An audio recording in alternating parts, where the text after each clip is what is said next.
இந்திய விடுதலைக்கு பாடுபட்டிருக்கிற கவிஞன் என்று எடுத்துக்கொண்டோம் என்று சொன்னால், அல்லது பாரதி வாழ்ந்த காலத்தில் இருந்த சமூக சிக்கல்களுக்காக பாடல் எழுதியவன் என்று நாம் நினைத்தால், அவனை கொண்டு வந்து சிங்கப்பூரிலே நாம் ஒரு விழாவிலே பாடி அவனது பாடல்களை நினைவு கூர்ந்து உச்சி முகர்ந்து போற்றி அவசியமே இல்லை.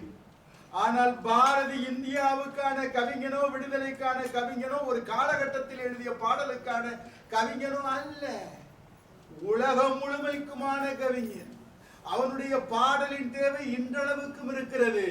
அதனால்தான் தமிழகம் கடந்து உலகம் கடந்து நாம் அவனை கொண்டாடி கொண்டிருக்கிறோம். நான் பார்க்கிறேன், இந்தியாவிலே தமிழ்நாடு இருக்கிறது, கேரளா இருக்கிறது, ஆந்திரா இருக்கிறது, அங்கே பீகார் இருக்கிறது, உத்தரப்பிரதேசம் இருக்கிறது, மத்திய பிரதேசம் இருக்கிறது. எல்லாம் வேறு வேறு மொழி பேசுகிறவர்கள், உடையிலே வேறு, கலாச்சாரத்திலே வேறு. அப்போது பாரதி சொன்னான், இத்தனை கலாச்சார வேறுபாடுகள் இருந்தாலும் நாம் எல்லாம் இந்தியர்கள் என்று உணர்த்த வேண்டும் என்று நினைத்தான். அவன் எழுதிய பாடலை இப்போது நான் பாடினால் சிங்கப்பூருக்கும் பொருந்தும். அதாவது அவன் சொன்னான், வெவ்வேறு கலாச்சாரங்களை, மொழிகளை, பண்பாடுகளை உடையவர்கள் என்றாலும் இதயத்தால் ஒருவர் என்று சொன்னான். வெள்ளை நிறத்தொரு பூனை வீட்டில் வளருது கண்டு பிள்ளைகள் பெற்றதாம் பூனை அவை பேருக்கு ஒரு நிறமாகும். சாந்து நிறம் ஒரு குட்டி, சாம்பல் நிறம் ஒரு குட்டி, பாலி நிறம் ஒரு குட்டி, வேறு வேறு நிறங்கள் என்றாலும் நம் இதயத்தால் ஒருவர் கண்டீர் என்று சொன்னானே, அது நம் சிங்கப்பூருக்கு பொருந்தாதா? பொருந்தும். உலகம் வியக்கிற அளவிற்கு பல இன சமுதாயத்தை சிறப்பாக, ஒற்றுமையாக, சகிப்புத்தன்மையோடு நடத்தி கொண்டிருக்கிற நம்முடைய சிங்கப்பூர் உலகத்திற்கு ஒரு முன்மாதிரி, ரோல் மாடல். அப்படிப்பட்ட நம்முடைய சிங்கப்பூருக்கு எத்தனை பொருத்தமாக இருக்கிறது என்பதை பார்த்து மகிழ்ச்சி அடைகிறேன். எனவே பாரதி சிங்கப்பூரில் மட்டுமல்ல, உலகம் முழுவதும் கொண்டாடப்பட வேண்டிய கவிஞன் என்பதை நாம். படைப்பாளன்னா யார்? ஏதோ ஒரு 4 பாட்டை பாடுகிறவர்கள், 2 பாட்டை எழுதுறவங்க, ஏதோ ஒரு கதை எழுதுறவங்க இல்ல. வானத்திற்கும் பூமிக்குமாக இருக்கிற அத்தனை சிக்கல்களை, பிரச்சனைகளை, நல்லதை, கெட்டதை, அனுபவத்தை உணர்ந்து எழுதுகிறவன் தான் படைப்பாளி. எதை கேட்டாலும் சொல்ல தெரிஞ்சவன் தான் படைப்பாளி. பாரதி அப்படிப்பட்ட படைப்பாளி. அவன் கேட்கிறான், காதல் பறவை என்றால் எதுன்னு கேட்டான். லவ் பேர்ட்ஸ் என்று சொன்னால் கிளியை சொல்லுவோம். சங்க இலக்கியத்திலே போய் பார்த்தால் அன்றில் பறவைகள் என்று சொல்வார். அது என்ன அன்றில் பறவைகள் என்றால், ஒரு இணையான ஒரு பறவை இல்லை என்றால் இன்னொரு பறவை உயிர் வாழாது. அன்றில் பறவைகள். 2 அன்றில் பறவைகள் ஒன்றாக குளத்திலே சென்று கொண்டிருக்கின்றன. இடையிலே ஒரு பூ வந்து விட்டது, தாமரை மலர். அப்படியே பிரிஞ்சு போய் சேரணும். சில வினாடி ஆகுமா? அந்த சில வினாடி பிரிவை கூட தாங்க முடியாமல் ஓவென்று அழுகிறதாம் அந்த அன்றில் பறவைகள். பூ இடைப்படினும் ஆண்டுகளின் தன்னே என்று சொன்னார். அப்படிப்பட்ட மகன்றில் பறவை என்று சொல்லுகின்ற அன்றில் பறவை இருக்கிறதே, அதுவும் நம்முடைய ஜோடி பறவையாக, லவ் பேர்ட்ஸாக சொல்லி இருக்கலாம். ஆனால் பாரதி குயிலைத்தான் காதல் பறவையாக கருதுகிறார். குக்கூ என்று குயில் பாடும் பாட்டினே தொக்க பொருள் எல்லாம் தோன்றியதே என் சிந்தைக்கே என்று சொல்லி குயிலை காதல் பறவையாக குறிப்பிடுகிறார். சரி, ஏன் அப்படி? நான் கேட்டேன், குயில் அழகாக கூவுகிறதே, ஏன் கூவுகிறது என்று கேட்டேன். அது உலகத்தை மகிழ்ச்சி செய்வதற்காக, மகிழ்விப்பதற்காக கூவுகிறது என்று ஒருவன் சொன்னான். ஒரு உயிரினத்தை மகிழ்வுபடுத்துவதற்காக இன்னொரு உயிரினத்தை இறைவன் படைத்ததே இல்லை. அதது வாழத்தான் இறைவன் படைத்தார். பிறகு எதற்காக குயில் கூவியது என்று கேட்டால், எல்லா குயிலும் கூவுமா என்றால் எல்லா குயிலும் கூவாது. ஆண் குயில்கள் மட்டும்தான் கூவும். ஆண் குயில்கள் ஏன் கூவுகிறது என்று கேட்டால், நான் பருவத்துக்கு வந்து விட்டேன் என்று பெட்டை இனத்திற்கு சொல்வதற்காக கூவுகிறது. அதனுடைய டெசிபிள், அதனுடைய அந்த ஒளி அளவு எப்படி எதற்கு பொருந்துகிறதோ அந்த பெட்டை குயில் வரும், மகிழ்ச்சி பெறும். இதற்காகத்தான் கூவுகிறது. பாரதி அந்த குயிலினை பார்த்து மனதினை வரி கொடுக்கிறான். ஒரு கவிஞனாக, கலைஞனாக, படைப்பாளனாக, எழுத்தாளனாக யாராக இருந்தாலும் அவன் என்ன செய்ய வேண்டும் என்றால், அந்த அவனுடைய இயல்பு என்ன என்று கேட்டால், சூழலிலே கரைந்து போய் விடுவான். அப்படித்தான் பாரதி குயில் பாட்டு எழுதும் போது கரைந்து போய்விட்டான். அவனும் ஒரு குயிலாக மாறினான். குயிலை அங்கே தோப்பிலே பார்த்து விட்டு கவிதை எழுதவில்லை, இவனும் குயிலாக மாறினான். 1000 குயில்கள் உட்கார்ந்திருக்கின்ற சோலையிலே இவனும் ஒரு குயில். 1000 குயில்கள் உட்காரும் சோலையிலே ஒரு குயில் கண்டானடி பாரதி உடன் குயில் ஆனானடி. காணி நிலத்தை எண்ணி கனிந்து கிடந்த மன்னன் மாநிலம் பெற்றானடி பாரதி விண்ணையும் தொட்டானடி. பாரதியின் புகழ் பெருமை உலகம் முழுமைக்கும் சென்று சேர வேண்டும் என்பதிலே நமக்கு கடமை இருக்கிறது, அடுத்த தலைமுறைக்கும் அந்த கடமை இருக்கிறது. அதனை மிகச் சிறப்பாக இன்றைய இந்த நிகழ்ச்சிகளை செய்து கொண்டிருக்கிறோம். நான் பார்க்கிறேன், மக்களிலே பாகுபாடு பார்க்க கூடாது என்பது பாரதியினுடைய. இளைச்சவன், வலுத்தவன், சின்னவன், பெரியவன், பணக்காரன், ஏழை, வசதியானவன், வசதி இல்லாதவன் எதுவும் கிடையாது, எல்லாரும் ஒன்றா இருக்கணும். இதுதான் நம்முடைய வள்ளுவன் சொன்ன பிறப்புக்கும் எல்லா உயிருக்கும்.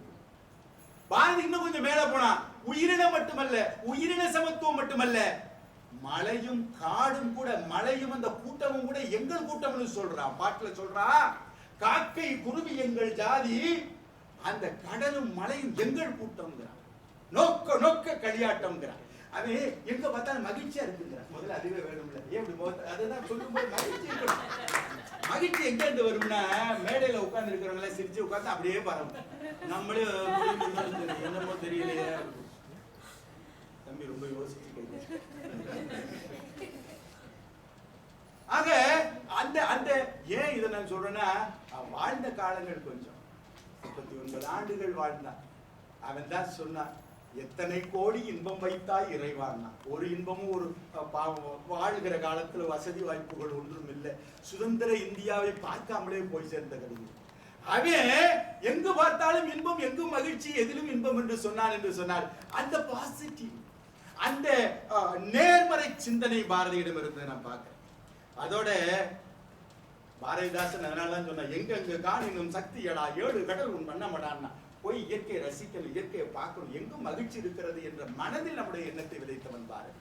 அவர் சொல்றா, பாரதி கிளிய கொஞ்சம் இல்லை. அவனுடைய கோட்பாடு பாருங்க, கிளிய கொஞ்சியா? ஆமா, கிளிக்கு பால் கொடுக்கலாம், பழம் கொடுக்கலாம், அந்த நட்ஸ் வகைகள் எல்லாம் பருப்பெல்லாம் போட்டு அது ரொம்ப கிளி அழகா இருக்கும்ல, கிளிய பாரு. ஏன் காக்கை கொஞ்சம் மாட்டேங்கிற? ஏன் காக்கை பறவை இல்லையா? அது இனம் இல்லையா? ஏன்? அந்த ஒரு பாப்பா பாண்டா, எத்தி திரியும் அந்த காக்கை அதற்கு இறக்கப்பட வேணும் பாப்பான்னு சொன்னான். அது பறவையில் ஏழை. ஏழைன்னா அதுக்கு அர்த்தம் வேறு என்னன்னா, அதனுடைய என்ன காரணமோ அவன் நம்ம அவ்வளவா விரும்புறது இல்ல. கிளியை விரும்புகிறாய், நீ கொடுக்கல, அது எடுக்குது, எத்தி திரியுது. எத்தின்னா திருடுது, ஏமாத்துது. ஏன் ஏமாத்துது? ஏன் திருடுது? நீ கொடுத்தியா? கொடுக்கல, அப்புறம் அது தட்டி பறிக்குது. நீ பறவைகளிலே உயிரின சமத்துவத்தை கடைபிடிப்பதில்லை. அதனால தானப்பா இன்னொரு சிந்தனை பாரதி. அது நான் பார்க்கிற ஆச்சரியம். பாட்டில் எழுதுறான், காக்கை சிறகினிலே நந்தலாலா. நீ தான் பாடணுமா? நான் பாடக்கூடாதா? உன் கரிய நிறம் தோன்றுதையே நந்தலாலா. கரிய நிறத்திலே இறைவன் இருக்கிறான், எங்கும் இறைவன் இருக்கிறான், எதிலும் இறைவன் இருக்கிறான் என்று சிந்திக்கின்ற பொழுது அந்த கரிய நிறத்தையும் நீ ரசிக்க வேண்டும்.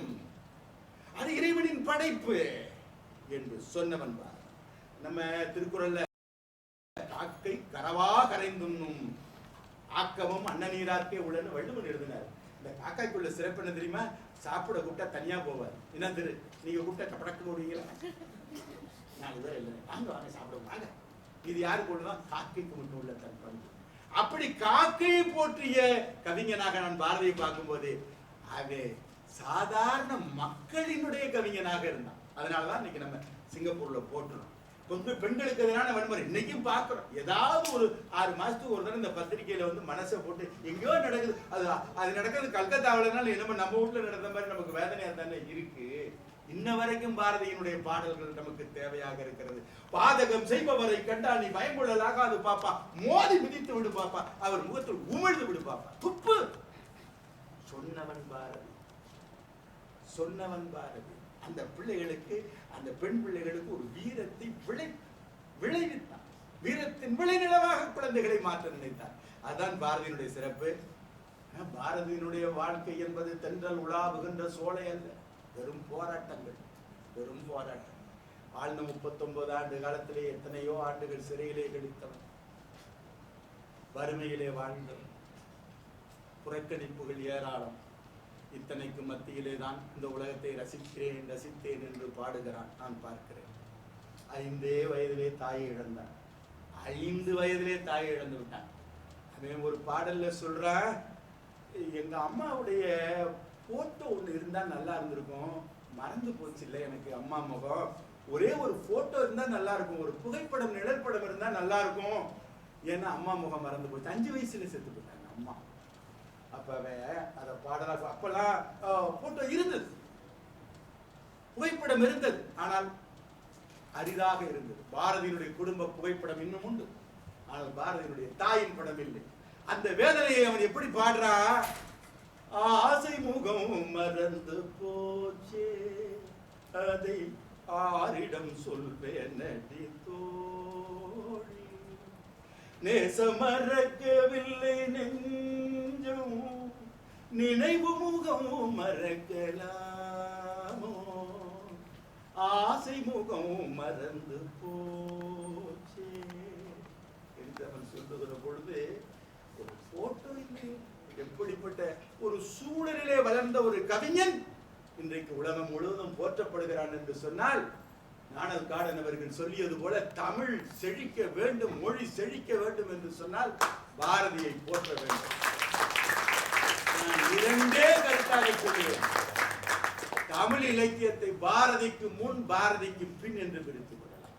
பாரதிக்கு முன் இருந்த பாடல்களிலே எப்படி சொல்வார்கள், நான் பாட்டு எழுதியிருக்கேன், ஒருத்தனுக்கு புரியாது தெரியுமில்ல, ஏன்னா அவ்வளவு கடினமா எழுதுனா பெரிய ஆளு.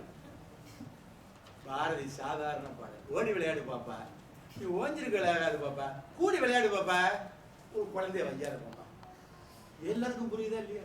யாரிடம் சென்று பாடல் சேர வேண்டும் அவர்களுக்காக எழுதியவன், கொண்டு போய் சேர்த்தவன் பாரதி. அதனால் தான் பாரதி போற்றப்பட்டார் என்பதை சொல்லி நானே பேசிட்டு இந்த பையன் ஒரு மாதிரி பாக்குறாங்க, பொண்ணத்தை போயிட்டு நம்மள தனியா பாட்டு வேற பாத்தீங்களா, நீங்க தலைவரை சொல்லிட்டாரு, நீங்க வேற பாத்தீங்களே, ஏன்னா அந்த பையன் தான் ஒரிஜினல் பாடகர். சரி, அப்ப நம்ம முதல் பாட்டை கூப்பிடுவோம். பாரதியும் பக்தி நெறியும் அப்படிங்கிற தலைப்புல சுமதி அவங்க பேச போறாங்க. ஆனா சுமதி பேசுறதுக்கு முன்னாடி சம்ரித்தி சஞ்சீவன் எங்க அங்க இருப்பாங்கன்னு நினைக்கிறேன், அவங்க வர போறாங்கன்னு நினைக்கிறேன். சம்ரித்தி சஞ்சீவன் ஒன்வல் இன்டர்நேஷனல் ஸ்கூல்ல படிக்கிறாங்க. இவங்க கர்நாடக சங்கீதம், அப்புறம் என்ன மேற்கத்திய இசை, அப்புறம் பரதநாட்டியம், அப்புறம் இந்த சீதர் சேனா வந்தாங்கன்னா அங்கேயும் சேர்ந்துக்கிட்டு வாடி வாடி அந்த பாட்டு, அப்புறம் உன்னி மேனன் வந்து அவரோட பாட்டு. தூதுங்கிறது ரொம்ப முக்கியம் இல்ல, தோழி வழியா தானே அனுப்புவாங்க. என்ன பாடல்கள் பத்மா, தூது செல்ல ஒரு தோழி இல்லை என்று துயர் கொண்டாலே தலைவி, அப்படிலாம் இல்ல, இங்க தோழி இருக்கா? வாங்க வாங்க, சம்ரித்தி சஞ்சீவன்.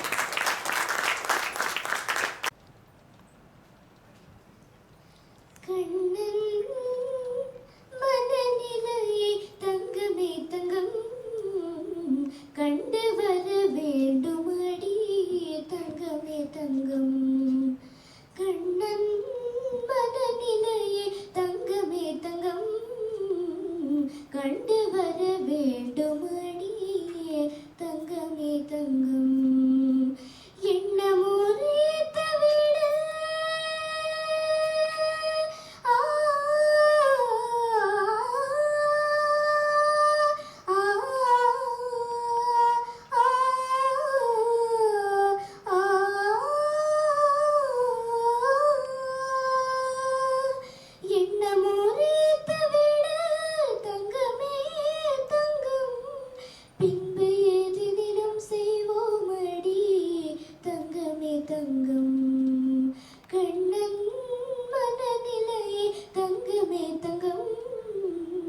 கண்டு வர வேண்டுமடி தங்கமே தங்கம். ஆற்றங்கரை அதனில் முண்டமுறை நாள், ஆற்றங்கரை அதனில் முண்டமுறை நாள் என்னை அழைத்து தனி இடத்து பேசியதல்லோ. ஆற்றங்கரை அதனில் முண்டமுறை நாள் என்னை அழைத்து தனி இடத்து பேசியதல்லோ. தூற்றி நகர் முரசு சாற்றுவதென்றே, தூற்றி நகர் முரசு சாற்றுவதென்றே சொல்லி வருவாயடி தங்கமே தங்கம். ஆ ஆ ஆ கண்ணன் மனநிலையே தங்கமே தங்கம். கண்டு வர வேண்டுமடி தங்கமே தங்கம். நேரம் முழுதிலும் அப்பாவி தன்னையே உள்ளம் நினைந்து மருகுதடி தங்கமே தங்கம். நேரம் முழுதிலும் அப்பாவி தன்னையே உள்ளம் நினைந்து மருகுதடி தங்கமே தங்கம்.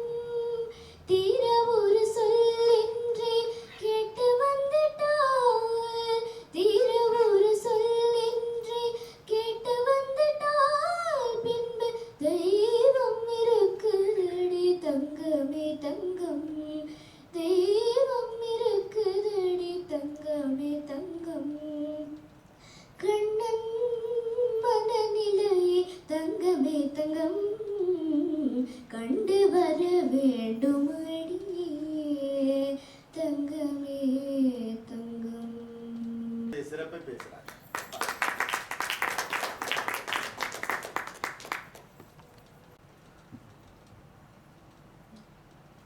அன்னை தமிழுக்கும் அவையோர் அனைவருக்கும் மீண்டும் என் இனிய வணக்கம். வல்லமை தாராயோ இந்த மாநிலம் பயனுற வாழ்வதற்கே, சொல்லடி சிவசக்தி நிலச் சுமையென வாழ்ந்திட புரிகுவையோ என்ற பாடலின் மூலம் பாரதியின் பக்தி நெறியை பற்றி நாம் அறியலாம். மனித சமூக வாழ்க்கைக்கு பாரதி பக்தி நெறி முக்கியம் என்று கூறுகிறார். ஐயா மகாகவி சுப்பிரமணிய பாரதியாரை நமக்கு மறுமலர்ச்சி கவியராக தெரியும். பெண் விடுதலை பாவலராக, சீர்திருத்தவாதியாக, தத்துவ வித்தகராக, காவிய கவிஞராக, ஏன் விடுதலை வீரராக கூட தெரியும். ஆனால் அவருடைய பக்தி, தெய்வீக பற்று அவரின் கவிதைகளின் மூலம் நம் அவரை தெய்வீக புலவராகவும் அறிந்து கொள்ள முடிகிறது. எனக்கு முன்னே சித்தர் பலர் இருந்தாரப்பா, யானும் வந்தேன் ஒரு சித்தன் இந்த நாட்டில். மனதினிலே நின்றிதனை எழுதுகின்றாள் மனோன்மணி என் மகாசக்தி மையத்தேவி என்று பாரதி பாடுகிறார். இந்த பாட்டில் அவர் பாடும் பொழுதே பக்தியில் அவர் பாரத தேசமே அவருக்கு பராசக்தியாக தெரிந்தது என்று கூறினால் அது மிகையாகாது. பாரதியின் பக்தி நெறியில் கணபதி, கந்தன், கண்ணன், கதிரவன், திருமகள், தேவி, பராசக்தி, முத்துமாரி என பல தெய்வங்களை போற்றி பாடியிருக்கிறார். பரவசமான பக்தி பாடல்களை அவர் பாடியிருக்கிறார். ஐயா, தேசபக்தி பாடல்களில் இருந்து பாரதி எப்படி தெய்வீக பாடலுக்கு வந்தார்னு தெரியுங்களா? அதுக்கு ஒரு சின்ன கதை இருக்குங்க. என்னன்னா, 1910ஆம் ஆண்டு வரை பாரதி தேசபக்தி பாடல்களே பாடி வந்தார். அதாவது சுதேச கீதங்கள், ஜென்மபூமி போன்ற பாடல்களை பாடி வந்தார். ஆனால் 1910ஆம் ஆண்டு அவர் மகான் அரவிந்தரை சந்திக்க நேரிட்டது. அவரே அழைத்து அவருடன் நெருங்கி பழகினார்.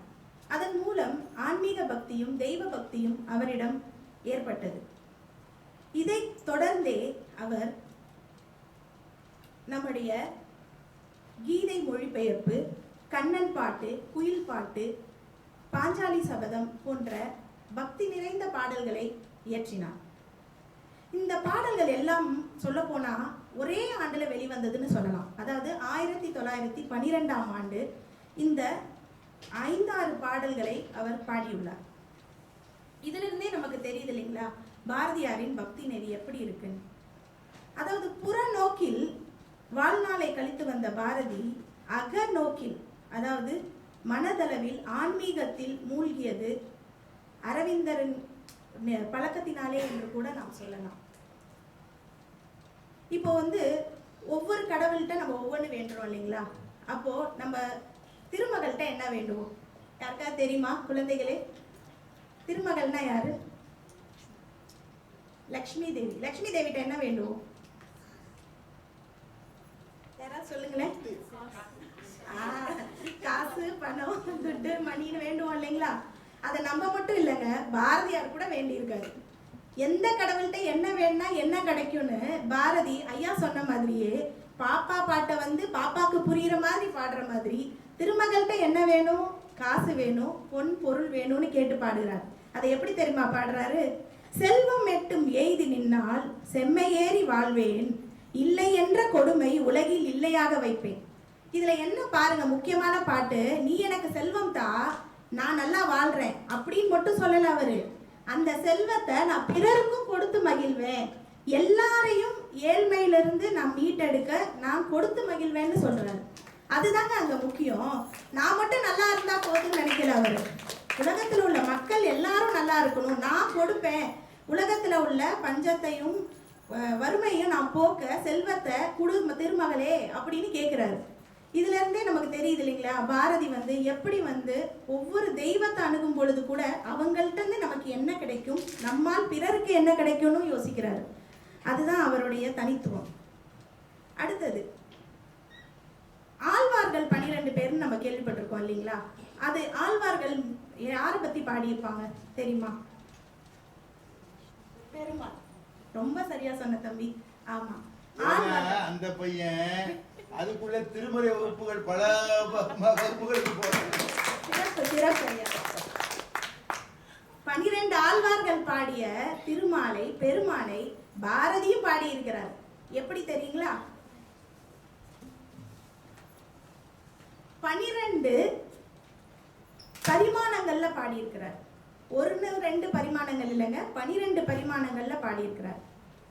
கண்ணன் என் தோழன், கண்ணன் என் தாய், கண்ணன் என் சேவகன், கண்ணன் என் அரசன், கண்ணன் என் சீடன், கண்ணன் என் சத்குரு, கண்ணம்மா என் குழந்தை, கண்ணன் என் காதலன், கண்ணன் விளையாட்டு பிள்ளை, கண்ணன் என் காந்தன், கண்ணன் என் ஆண்டான் அப்படின்னு 12 பரிமாணங்கள்ல கூட பாரதி பாடியிருக்கார். அதையே அவர் எப்படி சொல்றாருன்னு பார்த்தா, நண்பனாய், மந்திரியாய், நல்லாசிரியனுமாய், பண்பிலே தெய்வமாய், பார்வையிலே சேவகனாய் வாழ்கிறாயே கண்ணா அப்படின்ற மாதிரி பாடுறார். நீக்கமர நிறைந்திருப்பவன் இறைவன் அப்படின்னு நம்ம சொல்றோம்ல, அதற்கு உதாரணமாக இந்த பாடலை நம்ம சொல்லலாம். அது மட்டும் இல்லைங்க, தேசபக்தியை கூட தெய்வ பக்தியின் மூலம் கொண்டு இருக்காருன்னா பாருங்களேன். இது எப்படி தெரியுங்களா? இப்போ நம்ம ஒவ்வொரு பெருமாள் கோவில்லையும் காலையில 6 மணிக்கு என்ன பாடுவாங்க, என்ன பாடல் பாடு ஒலிக்கும்? தம்பி நீயே சொல்லு பாப்போம். கௌசல்யா திருப்பள்ளி எழுச்சி. ரொம்ப சரியா சொன்னீங்க. ஆமா, நம்ம திருப்பள்ளி எழுச்சி பாடுவோம் இல்லைங்களா பெருமாளை எழுப்புறதுக்காக. அது மாதிரி தேசபக்திய மனிதர்களுக்குள்ள நம்ம பாரத தேசத்துல சுதந்திர வேட்கையை ஊட்டுவதற்காக தூங்கிக்கிட்டு இருந்த மனிதர்கள், இப்ப கூட சில பேர் தூங்குற மாதிரி இருக்கு, உங்களை எல்லாம் எழுப்புறதுக்கு கொஞ்சம் நான் சத்தமா பேசினா நல்லா கேட்கும்னு நினைக்கிறேன். அந்த மாதிரி திருப்பள்ளி எழுச்சி அப்படின்ற பாடலை எப்படி பாடுறாருன்னா, பாரத மாதா திருப்பள்ளி எழுச்சி அப்படின்ற பாடலை பாடி மக்களுக்கு சுதந்திர வேட்கைய சுதந்திர தாகத்தை ஊட்டினாருன்னா பாருங்களேன். அப்போ அவர் தேசபக்திய பக்தி நெறியின் மூலம் கொண்டு வர்றார். இதுவே அவருடைய பெரும் தனித்துவம் இல்லைங்களா? அது மட்டும் இல்ல, இதிகாசங்கள் என்ன எடுத்துக்கோங்களேன். மகாபாரதம் நமக்கு எல்லாருக்குமே தெரியும் இல்லைங்களா? ராமாயணம், மகாபாரதம் 2 இதிகாசங்கள் இருக்கு இல்லைங்களா? இருக்கா?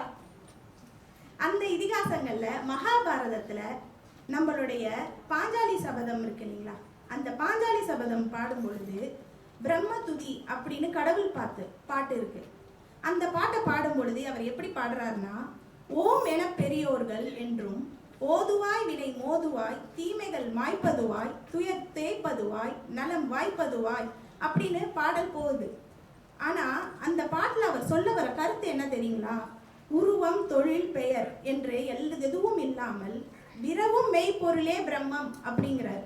அதாவது எந்த ஒரு மெய்ப்பொருளும் இல்லாமல் பிரம்மம் என்பது இருக்கிறது. அதாவது நம்மளுடைய எல்லா விதத்திலையுமே இறைவன் இருக்கிறார், பிரம்மம் அப்படின்னு நம்ம சொல்றோம். இதுல இருந்தே அவருடைய தெய்வ பக்தியை நம்ம தெரிந்து கொள்ள முடிகிறது ஐயா. அது மட்டுமா, பெண்ணினம் பற்றி நமக்கு எல்லாருக்குமே தெரியும் இல்லையா? நம்மளுடைய மனித வாழ்க்கையை உருவாக்குவதே பெண் தாய் தான். அந்த தாயை, பெண் தெய்வத்தை எப்படியெல்லாம் வணங்குகிறார் தெரியுமா? பராசக்தி அப்படின்னு வணங்குகிறார். நம்ம எல்லாருக்குமே தெரியும், பாரதியார் பராசக்தியை பாடாத பாடல்கள் இல்லை, எல்லா பாடல்லையும் சக்தியா தான் அவர் பார்க்கிறாரு. சுமதி நாகராஜன் அவர்கள் அப்படியே அவங்க சொன்னாங்க, என்ன தெரியுமா கேட்டா, ஆண்டவன்ட்ட எனக்கு நிறைய காசு பணம் கொடு, அதை வச்சு நான் எல்லாருக்கும் செய்யணும்னு சொன்னான். அவருடைய பாடல வல்லமை கேட்கிறான். அந்த வல்லமை தாராயோ மாநிலம் பயனுற வாழ்வதற்கேன்னு சொன்னான். இந்த உலகம் நல்லபடியா வாழ்வதற்கு எனக்கு வல்லமை வேண்டும்னு சொன்னான். என்ன தெரியுமா கேட்கிறான்? விசையுறு பந்தினை போல் உள்ளம் வேண்டியபடி செல்லும் உடல் கேட்டேன்னு கேட்டான். உடம்பு எப்படி இருக்கணுமா?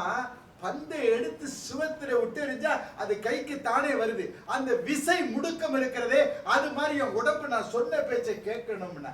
நானும் ராம்குமாரும் கிட்டத்தட்ட 1 மணி நேரம் ஓடுவோம், ஓடிக்கிட்டே பேசிட்டு போவோம். அவர் வயசு வேற, என் வயசு வேற. அவர் பெருமையா சொல்லுவார், 1 மணி நேரம் ஓடிட்டேன், உன் கூட நானும் ஓடிட்டு வந்தேன். ஏன் அப்படின்னு சொன்னா, நிறைய நாட்கள் இந்த உலக வாழ்க்கை. இன்னைக்கு இந்த 2 சின்ன பிள்ளைகள் வராங்க, இவங்க நாளைக்கு திரைப்படத்துல பாடுறதை நான் பார்க்க வேண்டாமா? கூடுதல் காலம் பாட வேண்டாமா? அது மாதிரி வல்லமையை கேட்டான். தசையினை தீச்சுடினும் சிவசக்தியை பாடுதல் வரம் கேட்டேன் அப்படின்னா. என்ன சாதாரண துன்பம் வந்தா கூட இந்த ஆண்டவனை நம்பி இப்படி ஆயிட்டு, கடவுள்னு நம்பினேன் அப்படி இப்படின்னு நம்ம குற்றம் சொல்வோம், குறை சொல்வோம். ஆனால் அவன் சொல்றான், தசையினை தீச்சுடினும் சிவசக்தியை பாடுதல் வரம் கேட்டேன் அப்படின்னு சொன்னான். 1000 தெய்வங்கள் நீ தேடி போறியப்பா, 1000 தெய்வங்கள் உண்டென்று தேடி அலையும் அறிவிலிகால் அறிவொன்றே தெய்வம்னா. அறிவினை பெருக்கிக்கொள், அறிவு அதிகமான எது தெய்வம் என்று உனக்கு புரியும். எனவே அறிவொன்றே தெய்வம் என்று உலகத்துக்கு உணர்த்தியவன் பாரதி. அப்படிப்பட்ட பாரதியினுடைய பாடலை உலகத்தின் நாயகியா முத்துமாரி, எங்கள் முத்துமாரி என்று பாட வருகிறார். வாங்க, சம்ரித்தி சஞ்சீவன்.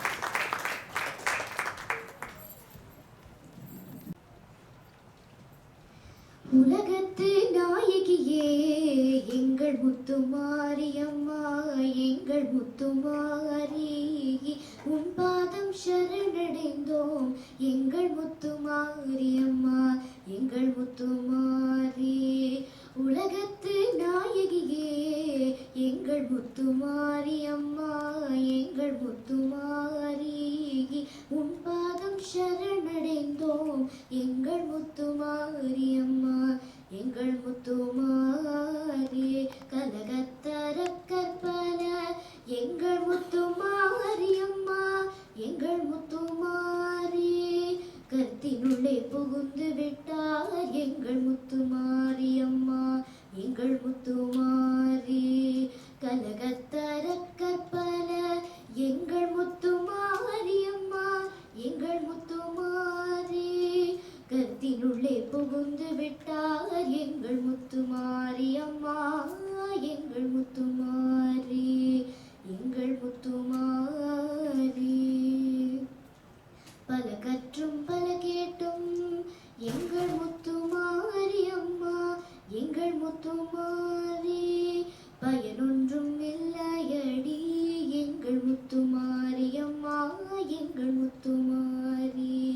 பல கற்றும் பல கேட்டும் எங்கள் முத்துமாரியம்மா, எங்கள் முத்துமாரி.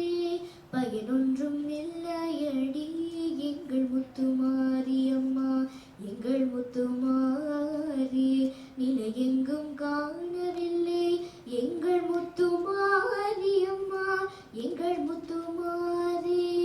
நின் பாதம் சரண் புகுந்தோம் எங்கள் முத்துமாரியம்மா, காணவில்லை.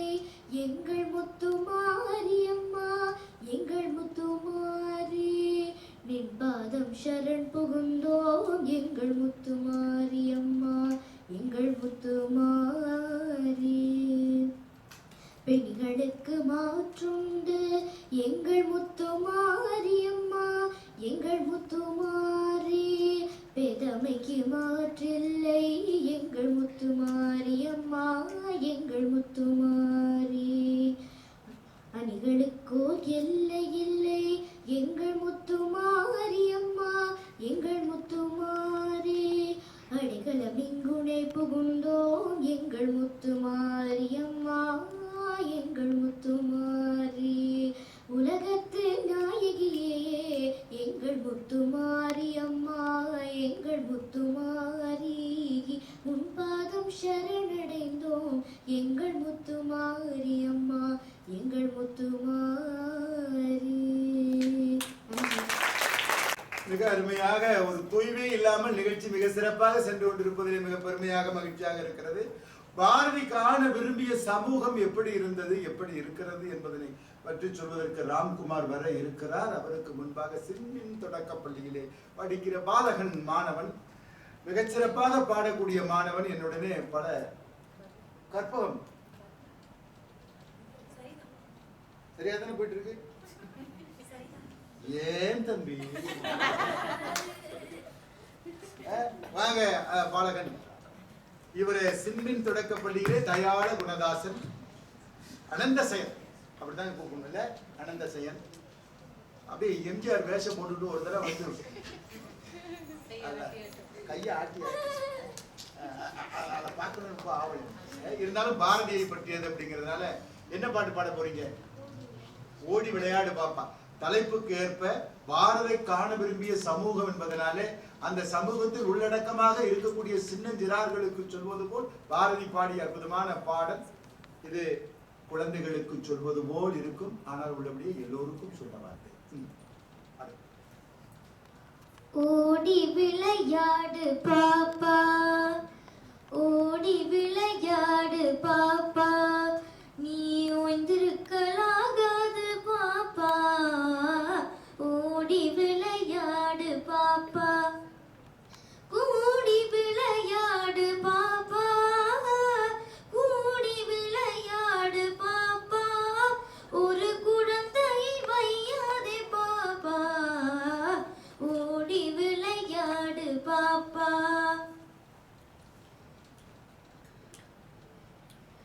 பாலை பொழிந்து தரும் பாப்பா, அந்த பசு மிக நல்லதடி பாப்பா.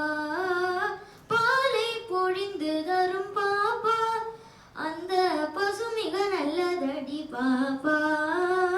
வாளை குழைத்து வரும் நாய்தான், வாளை குழைத்து வரும் நாய்தான், அது மனிதர்க்கு தோழனடி பாப்பா, அது மனிதர்க்கு தோழனடி பாப்பா. பொய் சொல்லக்கூடாது பாப்பா, என்றும் புறம் சொல்லலாகாது பாப்பா. பொய் சொல்லக்கூடாது பாப்பா, தெய்வம் நமக்கு துணை பாப்பா, தெய்வம் நமக்கு துணை பாப்பா. ஒரு தீங்கு வர மாட்டாது பாப்பா, ஓடி விளையாடு பாப்பா.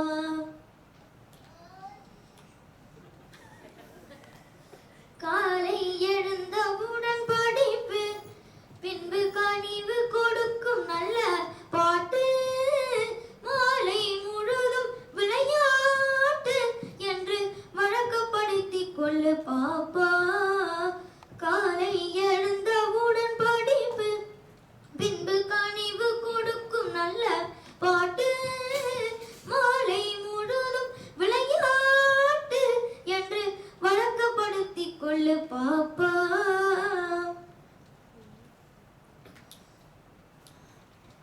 யாதிகள் இல்லையடி பாப்பா, யாதிகள் இல்லையடி பாப்பா.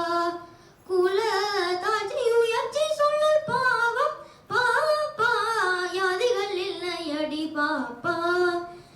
நீதி உயர்ந்த மதி கல்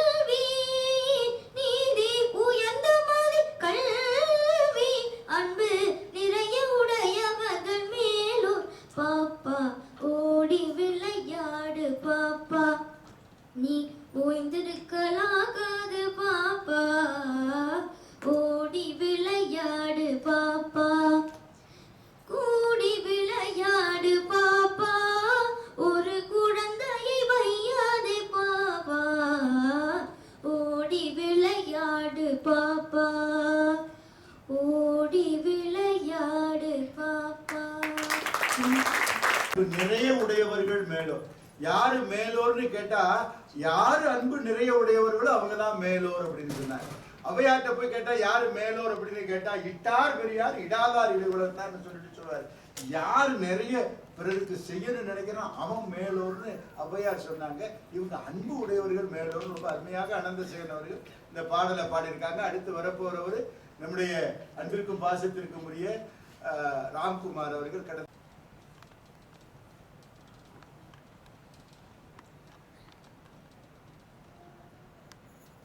தமிழை பாலாகவும் தேனாகவும் கொடுத்து கொண்டிருந்த காலத்தில் தமிழை அனைவருக்கும் தண்ணீராக தந்தவன் பாரதி என்று மரபின் மைந்தன் முத்தையா அவர்கள் சொல்வார்கள். அப்பேற்பட்ட பாரதியை கொண்டாட இங்கு எங்களை பணித்தமைக்கு அவை தலைவருக்கும் இங்கு இந்த விழாவினை சிறப்பித்துக் கொண்டிருக்கும் எங்கள் சிறப்பு விருந்தினர் அவர்களுக்கும் பார்வையாளர்கள் உங்கள் அனைவருக்கும் என்னுடைய பணிவின் வணக்கம். இன்னைக்கு உள்ளபடியே தலைப்புகள் ரொம்ப ஆச்சரியமான தலைப்புகள். எனக்கு முன்னாடி பேசிய சகோதரி பாரதியும் தமிழும் என்று பேசினார். நான் பாரதி காண விரும்பிய சமுதாயம் என்று பேசவிருக்கிறேன். எனக்கு பிறகு வரக்கூடிய இருவரும் பாரதியின் பெண்ணுரிமை மற்றும் பாரதியின் தமிழ் என்று பேச உள்ளார்கள். இந்த தலைப்புல என்ன ஆச்சரியம் அப்படின்னா, பாரதி தமிழை கொண்டுதான் மித்த மூன்றையும் பாடினார் இல்லையா? ஒரு பெண்ணை வணங்குதல் தான் பக்தி, அந்த பக்தி தான் இந்த சமுதாயத்திற்கு தேவை என்று பாடினார். அப்படி வணங்கக்கூடிய நிலை இருந்தால் அதுதான் பெண்ணுரிமை என்றும் பாடினார். அப்போ தமிழ், பக்தி, பெண்ணுரிமை, சமுதாயம் நான்கும் வேறு வேறு தலைப்புகளாக இருந்தாலும் இந்த நான்கையும் ஒன்றாய் பார்த்த பெருமை பாரதிக்கு மட்டுமே உண்டு என்பது நிதர்சனம். அப்ப அந்த அளவுல இந்த தலைப்புகளை நாம் அணுக வேண்டும் என்று நினைக்கிறோம். இப்ப பாரதி வாழ்ந்த காலத்தில் எப்படி காண விரும்பிய சமூகம் என்று ஒன்று இருந்தது. ஆனால் சுமார் 100 ஆண்டுகளுக்கு பிறகு 110 ஆண்டுகளுக்கு பிறகு இந்த நிலையில் பாரதி காண விரும்பிய சமுதாயம் என்று பொருந்தக்கூடிய அளவிற்கு நம்மால் பேச முடியுமா? அதுதான் இந்த பேச்சின் நோக்கம்.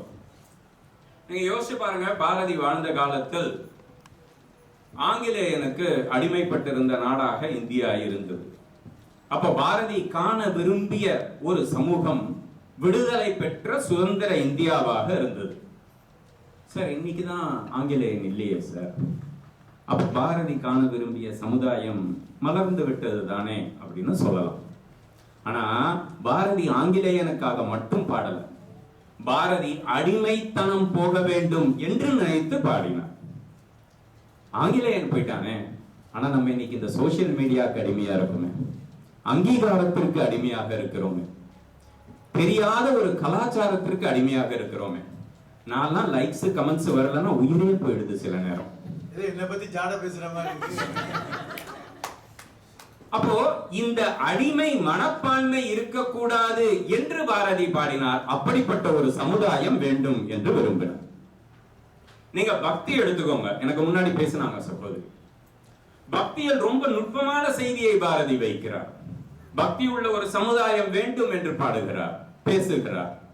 அவருடைய கட்டுரைகள் படித்தால் இந்த கோவில்களுக்கு தேவ பள்ளிக்கூடங்கள் என்று பெயர் வைக்கிறார். இந்த தேவ பள்ளிக்கூடங்களுக்கு ரொம்ப ஆச்சரியமான ஒரு தகவலை சொல்றார். நீங்க கோவிலுக்கு போங்க, போகாம இருங்க, சாமியை கும்பிடுங்க, கும்பிடாம இருங்க, இதெல்லாம் பிரச்சனை இல்லை. அடுத்தவனை ஏமாற்றாமல் இருந்தால் கடவுள் அருள் புரிவார் என்று எழுதுகிறார். அப்ப அந்த பக்தி இருக்கக்கூடிய சமுதாயம் இன்று வேண்டும் என்று பாரதி கனவு காணுகிறார். உங்கள் பெண்ணுரிமையை எடுத்துக்கொள்ளுங்கள் சார். அவர் பாடின, அவர் வாழ்ந்த காலத்தில் இருந்த பெண்ணின் நிலை வேறு, இன்று பெண்ணின் நிலை வேறு. அப்ப பெண்கள் எல்லா இடத்திலும் வேலை செய்கிறார்கள். எல்லா இடத்திலும் அவர்கள் தன்னுடைய திறமையை காட்டிக் கொண்டிருக்கிறார்கள். இன்று கூட மேடையில் நாங்கள் இருவர் தான், இவரையும் சேர்த்து 3 பேர் தான், நான் மிச்சம் எல்லாம் பேர். அப்ப பெண்ணுரிமை கிடைத்து விட்டது, பாரதி பாடிய சமுதாயம் மலர்ந்து விட்டது என்று சொல்லலாமா? இல்ல, பாரதி இந்த குறிப்பிட்ட பெண்களுக்காக மட்டும் சொல்லல, உலகத்துல இருக்கிற 195 நாடுகளிலும் பெண்கள் முன்னேற வேண்டும் என்று பாடினாரு. அப்ப அந்த சமுதாயம் தான் பாரதி விரும்பிய சமுதாயமாக இருக்கு. சரி, இன்னைக்கு உலகத்துல இருக்கக்கூடிய அத்தனை பல்கலைக்கழகங்களை விட ஒரு சிறந்த பல்கலைக்கழகம் ஒன்று. அது என்ன தெரியுமா? இருக்கிற எல்லா பல்கலைக்கழகங்களையும் விட ஒரு சிறந்த பல்கலைக்கழகம் ஒண்ணு உண்டுன்னா அதுதான் வாட்ஸ்அப் பல்கலைக்கழகம். இன்னைக்கு வள்ளுவரே வந்து நான் இந்த திருக்குறளுக்கு இந்த அர்த்தம்ல எழுதலப்பான்னு சொன்ன, நேத்து கூட வாட்ஸ்அப்ல பார்த்தேன், வேற ஒரு அர்த்தம் இருந்தது, பொய் சொல்லாதீங்க அப்படின்னு சொல்லக்கூடிய நிலை இன்னைக்கு இருக்கு. அப்போ பாரதி காண விழைந்த விரும்பிய சமுதாயம் அப்படின்னு எனக்கு தலைப்பு கொடுத்து நான் பேசணும்னா, நீ என்ன பாரதியாரோட சொந்தக்காரனா? அவர் காண விரும்பிய சமுதாயம் உனக்கு தெரியுமா? நீ எப்படி பேசலாம் அப்படிங்கிறது ரொம்ப நியாயமான கேள்வி. அதற்கு பாரதியின் வாழ்க்கையை நாம் படிக்க வேண்டும். என்ன காரணம் தெரியுமா? பாரதி வாழ்ந்ததை எழுதினார், எழுதியபடி மட்டுமே வாழ்ந்தார். அப்ப அந்த வாழ்க்கையை நாம் புரிந்து கொள்ள ஆரம்பித்தால் பாரதி காண விரும்பிய சமுதாயத்திற்கு நமக்கு விடை கிடைக்கும். இப்ப பாரதி காண விரும்பிய சமுதாயம் தமிழ். முதல்ல எடுத்து பாரதியும் தமிழும் என்று தலைப்பு வரப்போகிறது, பேச போகிறார். சார், தமிழர்களும் தமிழும் எப்படி இருக்க வேண்டும்? பாரதிதாசன் ரொம்ப அழகா சொல்லுவார், பைந்தமிழ் தேர்ப்பாகன் என்று பாரதியை சொல்லுவார். பாரதி தமிழை மட்டும் தேர்ல ஏற்றினாரா? இல்ல, தமிழரின் பெருமையையும் தேரில் ஏற்றி சென்றார். அதுதான் பாரதியினுடைய பெருமை. பாரதி தமிழையும் தமிழனுடைய நிலையும் எப்படி இருக்கணும் என்று விரும்பினார் அப்படின்னு ஒரு சின்ன சம்பவம். சுதேசமித்திரன் பத்திரிகையை நடத்தி கொண்டிருக்கிறார், வேலை பார்த்து கொண்டிருக்கிறார். அங்க கூட இருக்கிற, அங்க மட்டும் இல்ல, பாரதியோட தொடர்ந்து பயணிக்கிற குவளை கண்ணன் அப்படிங்கிறவர் பாரதி கிட்ட வந்து கேட்கிற, உங்களுக்கு எவ்வளவு சம்பளம் அப்படின்னு கேட்கிறார். பாரதி எனக்கு 100 ரூபாய் அப்படின்னு சொல்றார். இது என்ன அநியாயமா இருக்கு? ரங்கசாமி ஐயங்காருக்கு 1000 ரூபாய் சம்பளம், அவரை விட நீங்க இவ்வளவு பெரிய படிச்சு, இந்த மாதிரி ஆட்கள் நம்ம கூடவே இருப்பாங்க, பாத்திருக்கீங்களா? சமுதாயத்தில் நம்ம கூடவே இருப்பாங்க. இது என்ன ஆச்சரியம்? அது அவருக்கு 1000 ரூபாய், உங்களுக்கு 100 ரூபாய் தானா அப்படின்னு கேட்ட உடனே பாரதியின் பதில் என்ன தெரியுமா?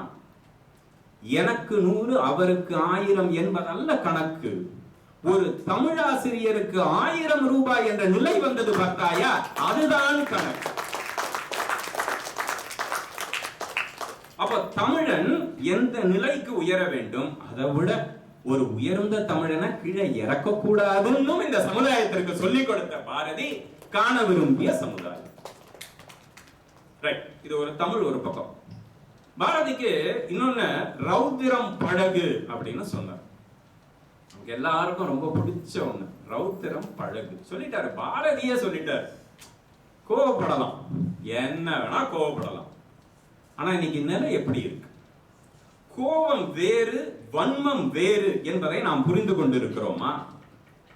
பாரதியினுடைய கோபம் மூதுரையில சொல்ற மாதிரி ஒரு தண்ணீரை ஒரு அம்பு அப்படி கிழிச்சிட்டு போறதுன்னு வைங்க. ஒரு ஒரு ஒரு ஆறுலயோ ஒரு குளத்திலயோ அம்பு உள்ள போச்சுன்னா அம்பு போன தடம் தெரியுமா நமக்கு? அம்பு அப்படியே உள்ள போயிடும். கோபம் அப்படி இருக்கணும் அப்படிங்கிற பாரதி. அந்த மாதிரியான ரௌத்திரத்தை தான் நாம் பழக வேண்டும். ஆனா இன்னைக்கு அப்படியா இருக்கும்? சார், நமக்கு முகமே தெரியலனாலும் Facebookலயும் இன்ஸ்டாகிராம்லயும் வந்து எல்லாரையும் கிழி கிழிச்சிடுறது. சார், நான் உன்னை கேட்கிறேன், இந்த பிரியங்காவும் மணிமேகலையும் ஒன்னா இருந்தா என்ன, இல்லன்னா என்ன? பிரியங்கா என்ன நமக்கு பெரியமா பொண்ணா, இல்ல மணிமேகலை தான் நமக்கு சித்தப்பா பொண்ணா? இல்ல தம்பி, அது ஒரு ஆர்வமா தான் இருக்கு. நான் அதாவது நீங்கள் அங்கு இருந்து, நீங்கள் அதை கண்டு, நீங்கள் அந்த செய்தியை உள்வாங்கிக் கொண்டு, நீங்கள் அந்த பதிவை எழுதினால், நீங்கள் அதற்கு கோபப்பட்டால் நான் முழுமையாக ஒத்துக்கொள்கிறேன். ஆனா இதை எதுவுமே தெரியாம நான் மணிமேகலையும் பிரியங்காவையும் திட்டுவேன், அவங்க மேல எனக்கு கோபம் இருக்குன்னா எந்த விதத்திலும் அது பாரதி சொன்ன ரௌத்திரம் இல்லை. அப்போ அப்படிப்பட்ட சமுதாயத்தை பாரதி விரும்பவில்லை என்று நாம் புரிந்து கொள்ள வேண்டும். ஒரு ஆச்சரியமான தகவல் பாரதி வாழ்க்கையில நடந்ததை சொல்றேன்.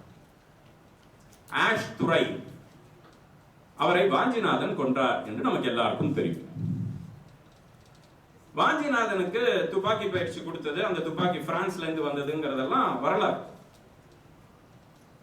வாஞ்சிநாதன் ஆஷ்துரையை கொன்றுவிட்டார் அப்படின்ற செய்தி வந்த உடனே பாரதி சொன்ன முதல் வார்த்தை, தனி மனிதனை கொலை செய்தல் பாதகம் அன்றோ அப்படின்னு சொல்ற. இது வரலாறுல பதியப்பட்ட உண்மை. சார், எனக்கு 1000 கோபம் இருக்கலாம் ஆங்கிலன் மேல, எனக்கு 1000 கோபம் இருக்கலாம் ஆங்கிலேயன் மேல, எனக்கு அவனை பிடிக்காது, எல்லாமே கரெக்ட். ஆனா ஒரு தனி மனிதனை அதற்காக அவனை கொலை செய்தல் பாதகம் என்று பாரதி சொன்னார் பாருங்க. அந்த கொள்கை, அந்த கோபம், அந்த ஒரு மனிதாபிமானம் தான் பாரதி காண விரும்பிய சமுதாயத்தில் மலர வேண்டும் என்று ஆசை. அதுல குறிப்பாக நீங்க சொன்னது, அவர் பாரதி எழுதுறாரு, அவன் மனைவி பக்கத்துல இருக்கும்போது கொன்னுட்டியே, அதை எப்படி காதலியின் கைப்பிடித்து, அப்படி ஒரு காதலியின் கைப்பிடித்திருக்கும் நேரத்திலே அவனை கொலையுண்டது பாதகம் அன்றோ. அப்போ அப்படிப்பட்ட ஒரு பாரதி, அப்படிப்பட்ட ஒரு எண்ணம் கொண்ட சமுதாயத்தை பாரதி விரும்புகிறார். நான் இன்னும் 2 செய்தி, ஆச்சரியமான சம்பவம். சார், இன்னைக்கு இல்ல, பாரதி என்னைக்குமே ஒரு மனிதனுக்கு ஆணோ பெண்ணோ ஒரு முக்கியமான செய்தியை தன்னுடைய வாழ்க்கை மூலமா சொல்லிட்டு போயிரு. என்ன தெரியுமா? சுயமரியாதை வேறு, தன்னடக்கம் வேறு, இந்த 2ம் வேண்டும் என்று பாரதி கொடுக்கிறார். சார், பாரதி ஒரு ஞானி, ஒரு கம்ப்ளீட்லி டைனமிக் ஆப்போசிட் கேரக்டர் ஒரே ஆளுக்குள்ள இருந்தா எப்படி இருக்குமோ அதுதான் பாரதி. பாரதியினுடைய சுயமரியாதை எப்படி இருந்தது அப்படின்னா, எட்டயபுர மன்னனுக்கு சீட்டு கவி எழுதுறாரு, 2வது சீட்டு கவி எழுதுறாரு. தமிழ்ல சொல்லணும்னா லெட்டர். சீட்டு கவி எழுதுறாரு. அந்த 2வது கடிதத்தில் அவர் எழுதுறாரு, தமிழ்நாட்டிற்கு சிறந்த கவியரசர் இல்லை என்பது என்னால் கழிந்தது அப்படின்னு எழுதுறாரு. இந்த தமிழ்ல சிறந்த கவிஞன் இல்லைன்னு யாரும் கவலைப்படாதீங்கப்பா, நான் இருக்கேன். என்னுடைய கவிதைகளை பிரெஞ்சுக்காரனும் ஆங்கிலேயனும் மொழிபெயர்த்து ரசித்துக் கொண்டிருக்கிறான். நீயும் அதை மொழிபெயர்த்து படி. உனக்கு புரியவில்லை என்றால் நீயும் அதை படி. படித்துவிட்டு அதை பாராட்டி எனக்கு பொன்னும் பொருளும் கொடு. அதுவும் எப்படின்னா பொன்னாடை போர்த்தி கொடு. அதுவும் எப்படின்னா முரசு கொட்டி கொடு. எல்லாம் பாரதி கேட்கிறார். சார், தனக்கு என்ன அங்கீகாரம் வேணும், தான் என்ன டிசர்விங் சொல்லக்கூடிய சுயமரியாதை வேண்டும் என்று பாரதி சொன்னார். ரைட், இது ஒரு பக்கம். அப்படியே கட் பண்ணுங்க, இந்த பக்கம் பாரதிக்குவான், இந்த பக்கம் பாரதிக்குவான். திருவாடுதுறை ஆதீனம், திருச்சிராபுரம் மீனாட்சி சுந்தரம் பிள்ளை, அப்புறம் அவருடைய சிஷ்யர் உவே சுவாமிநாத ஐயர், இவங்க எல்லாம் தொன்று தொட்டு அந்த மடத்தை நடத்திட்டு வராங்க. அந்த திருவாடுதுறை ஆதீனம்ல தமிழ் மெத்த படித்தவர்களை கௌரவிக்கும் ஒரு பழக்கம் இருந்தது. பாரதிய அவங்க தொடர்ந்து கூப்பிட்டுட்டே வராங்க. பாரதியை அதை தவிர்த்துக்கிட்டே வர்றாரு. அங்க போனா அங்கேயே அவங்க இருந்துக்கலாம், அங்கேயே சாப்பிட்டுக்கலாம், அங்கேயே பண்ணிக்கலாம், எல்லாமே பண்ணிக்கலாம். அவருடைய இருந்த நிலைக்கு அந்த ஆஃபர் வந்து ஒரு பெரிய ஆஃபர். இந்த காலத்தை டெர்மினாலஜில சொல்லணும்னா வெரி குட் ஆஃபர், இன்னும் அப்படி. ஆனா பாரதி அதுக்கு போல. கூட இருக்க நாராயண ஐயங்கார் ஒரு நாள் கேட்டுறாரு, இப்பா பாரதி உனக்கு கொடுத்தாங்களாமே போலியே.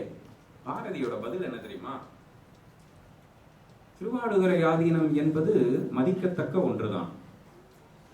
அங்கே தமிழ் பண்டிதர்கள் இலக்கணமும் இலக்கியமும் மெத்த படித்தவர்கள் தான். ஆனால் அவர்கள் முன் நான் எப்படி லாயக்கானவன் என்று தன்னடக்கத்தோடு பேசிய பாரதி அந்த இடத்தில் மிளறுகிறார். எத்தனை மொழிகள் தெரிந்த பாரதி எந்த இடத்தில் தன்னுடைய நிலையை உயர்த்த வேண்டும், எந்த நிலையில் தன்னை தாழ்த்தி கொண்டு பேச வேண்டும் என்ற வேறுபாட்டினை வாழ்ந்து காட்டினார் பாருங்கள். அப்படி வாழ்ந்து காட்டும் ஒரு சமூகம் தான் பாரதி காண விரும்பிய சமூகம். அப்ப பக்தியா இருக்கட்டும், தமிழா இருக்கட்டும், பெண்ணுரிமையா இருக்கட்டும், எதுவா வேண்டாம் ஆனாலும் இருக்கட்டும், அந்த நிலையை உணர்ந்து, தன்னுடைய நிலையை உணர்ந்து பிற மனிதனுக்கு எந்த தீங்கும் செய்யாமல் இருக்கக்கூடிய ஒரு சமுதாயத்தை பாரதி விரும்பினார்.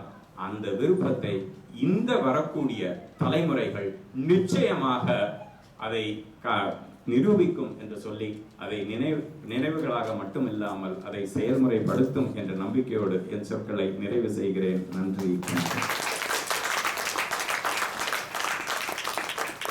மிகச்சிறந்த ஒரு பார்வை, ஒரு கோணம் அவருடையது.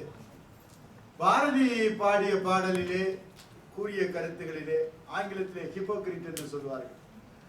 இன்னொருவருக்கு சொல்வார்கள், நீதி சொல்வார்கள், நியாயம் சொல்வார்கள், கருத்து சொல்வார்கள், ஆனால் அதை பின்பற்றுவது தானாக இருக்காது. ஆனால் பாரதி சொன்னால் நல்ல சீர்திருத்தம் என்றால் முதல்ல உன் வீட்டில இருந்து தொடங்குது, அப்புறமா பிறருக்கு சொல்லு. அப்படி பாரதி சொன்னதைத்தான் செய்தான், செய்ததைத்தான் சொன்னான் என்று ராம்குமார் மிக அழுத்தமாக சிறப்பாக சொல்லி இருக்கிறார். ஒரு பாரதி வாழ்ந்த காலங்கள், பாரதியை சந்தித்தவரை நான் சந்தித்திருக்கிற அளவுக்கு ஒரு 3 தலைமுறை தான் இங்கே. கீவா ஜெகநாதன் அவர்களை நான் சிறுவனாக பார்த்தேன், கீவா ஜெகநாதன் அவர்கள் பாரதியை பார்த்தார். அப்படி ஒரு இடைவெளியிலே பாரதியை பற்றி சொல்லுகிற பொழுது ஒரு டபுள் பர்சனாலிட்டி உள்ளே இருந்தது என்பது போல ஒரு கருத்து சொன்னார். கடையம் என்கிற ஊரிலே, அதாவது அவருடைய மாமியாருடைய இந்த கடையம் என்கிற ஊரிலே ஒரு கோயிலினுடைய தளத்திலே பாரதி அமர்ந்திருக்கிறார். அவர் மக போய் கேட்கிறாங்க, எல்லாரும் நம்மளை சுத்தி போறாங்க, உங்களை பார்த்துட்டு ஒருத்தர் கூட பேச மாட்டாங்களேப்பா, ஏப்பா உங்களுக்கு இப்படின்னு ஒரு உடுக்கு வெடிச்சு ஓடு அழுகுறேன். நான் என்னமா பண்றேன், என்னால இருக்க முடியலமா, ஒரே என்னால முடியலமா, எல்லாரும் மாதிரி இருக்க முடியலமா அப்படின்னு ஓடு அழுதார் என்று மகள் பேட்டியிலே கொடுத்தார்கள், பேட்டி கொடுத்தார்கள் இப்படி அகில இந்திய வானொலி நிலையத்திற்கு. அப்படி பாரதி தான் நினைத்ததைத்தான் பேசினான், நினைத்தபடியே வாழ்ந்த ஒரு மகான். ஜாதி மதங்களை பாரவி ஜென்மம் இத்தேசத்தில் எய்தியனாகி வேதியராயினும் ஒன்று வேறு குலத்தவராயினும் ஒன்று என்று சொல்லி அதன்படி வாழ்ந்தவன். அவன் சொன்னா, தப்பு செய்யறவன் படிச்சவன் தப்பு செஞ்சா போவான் போவான் ஐயோடு போவான். பொறுக்குதில்லையே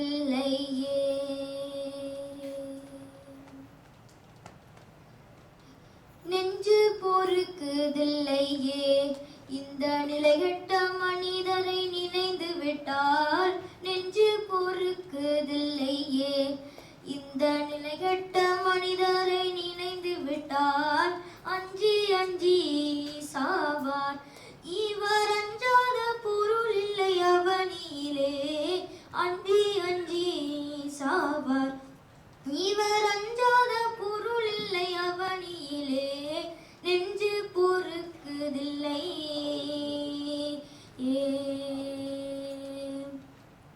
வஞ்சனை பேய்கள் என்பார், இந்த மரத்தில் என்பார், அந்த குளத்தில் என்பார்.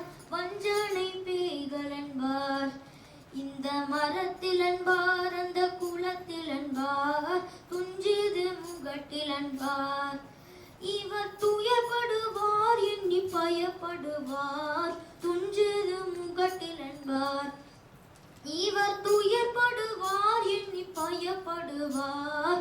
நெஞ்சு பொறுக்குதில்லை.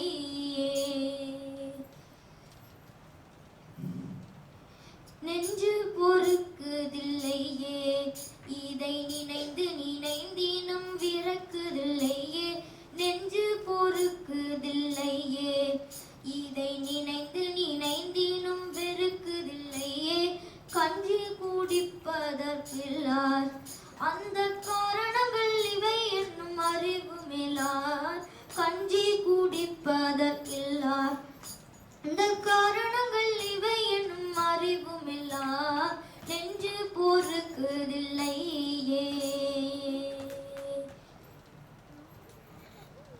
பஞ்சமோ பஞ்சமன்றே, நீதம் பரிதவித்தே உயிர் துடி துடித்து. பஞ்சமோ பஞ்சமன்றே, நீதம் பரிதவித்தே உயிர் துடி துடித்து. துஞ்சி மடிகின்றாரே, இவர் துயர்களை தீர்க்க ஒரு வழி இல்லையே. துஞ்சி மடிகின்றாரே, இவர் துயர்களை தீர்க்க ஒரு வழி இல்லையே. நெஞ்சு பொறுக்குதில்லையே, இந்த நிலைகட்ட மனிதரை நினைந்து விட்டால், இந்த நிலைகட்ட மனிதரை நினைந்து விட்டால் நெஞ்சு பொறுக்குதில்லை.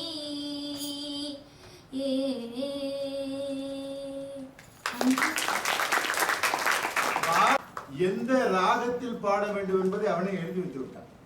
பாடலிலே ஒவ்வொரு பாடல் முடிவிலும் எழுதி வச்சிருப்பான். ஆனா அந்த பையன் என்ன பண்ணி விட்டான், ரொம்ப அருமையா காவடி சிந்தனை போட்டு விட்டாங்க.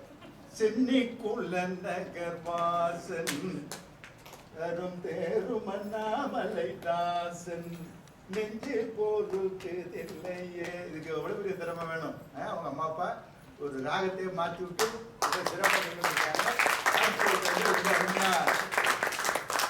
இந்த மரத்தில் என்பார் அந்த குளத்தில் என்பார் என்று சொன்னார்.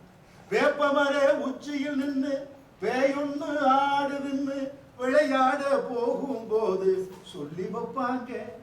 ஓ வீரத்தை கொழுந்திலேயே கிள்ளி வைப்பாங்க. வேலையற்ற வீணர்களின் மூளையற்ற வார்த்தைகளை வேடிக்கையாக கூட நம்பி விடாதே. நீ வீட்டுக்குள்ளே பயந்து கிடந்து வெம்பி விடாதே. நீ வெம்பி விடாதே. சின்ன பயலே செய்து கேளடா.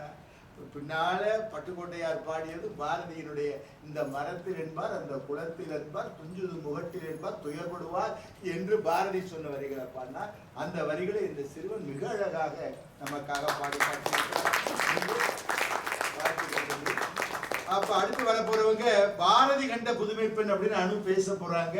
அனு பேசுவதற்கு முன்பாக சர்வதேச பள்ளியிலே தமிழ் ஆசிரியராக பணிபுரிந்து வருகிறவர், கர்நாடக இசை முறையாக கற்றவர், பக்தி நெறி அடங்கிய பல்வேறு உரைகளை நடத்தி கொண்டு ஆட்சி கொண்டு வருகிறவர் கற்பகம் அவர்கள், கற்பகம் விஸ்வநாதன் அவர்கள் இவருடைய இசைக்குழுவின் பாடகி.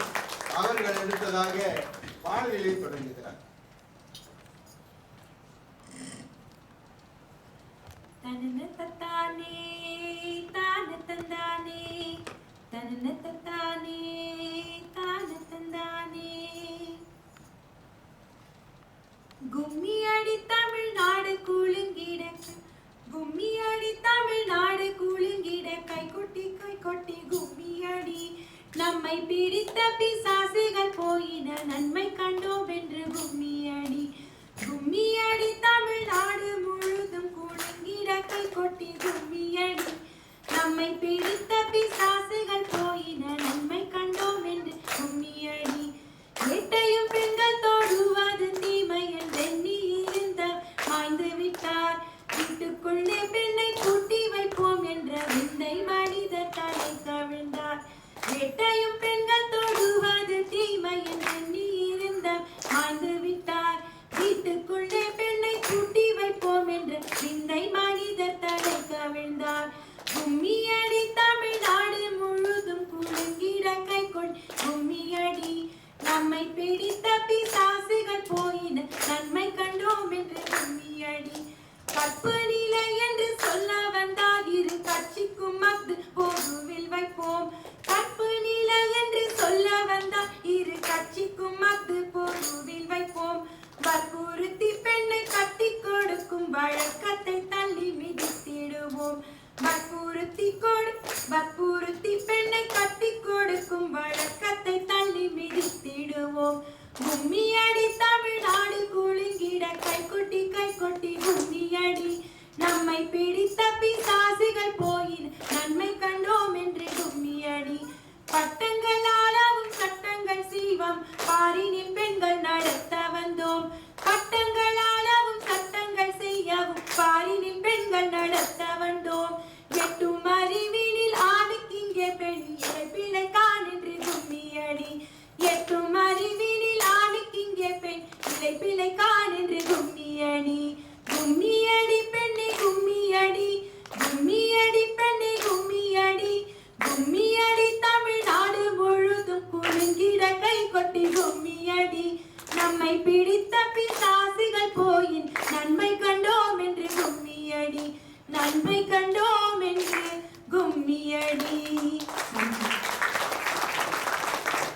அருமையான கும்மி பாடலை நீங்கள் எல்லாம் இந்த கும்மிக்கு கைதட்டி மகிழ்கிற அளவிற்கு சிறப்பாக பாடியிருக்கிறார் கற்பகம் அவர்கள். அவரை தொடர்ந்து அனுராதா அவர்கள் வருகிறார். கடந்த 15 ஆண்டுகளாக தமிழ் ஆசிரியராக தனியார் பள்ளியிலே பணியாற்றி வருகிறவர். சுகிசிவம் அவர்களோடு, ஞானசம்பந்தன் பேராசிரியர் அவர்களோடு, சிவகாசி ராமச்சந்திரன் அவர்களோடு, சி தமிழ் அந்த தொலைக்காட்சியிலே, புதுயுகம் தொலைக்காட்சியிலே இப்படி நிறைய அவர் செய்திருக்கிறார். இன்னும் சரியா சொல்லணும்னா தன்னை விட தன்னுடைய மாணவர்களை உருவாக்கி காட்டுவதிலே அனுராதா என்றால் உழைப்பு. அதான் அவருடைய மிகப்பெரிய சிறப்பு, உழைப்பு. நான் மட்டும் பேசுவதல்ல, பலரை உருவாக்குகிறவர். அவர் இன்றைக்கு பேசுகிற தலைப்பு பெண்கள், பாரதி கண்ட பெண்கள். வாங்க.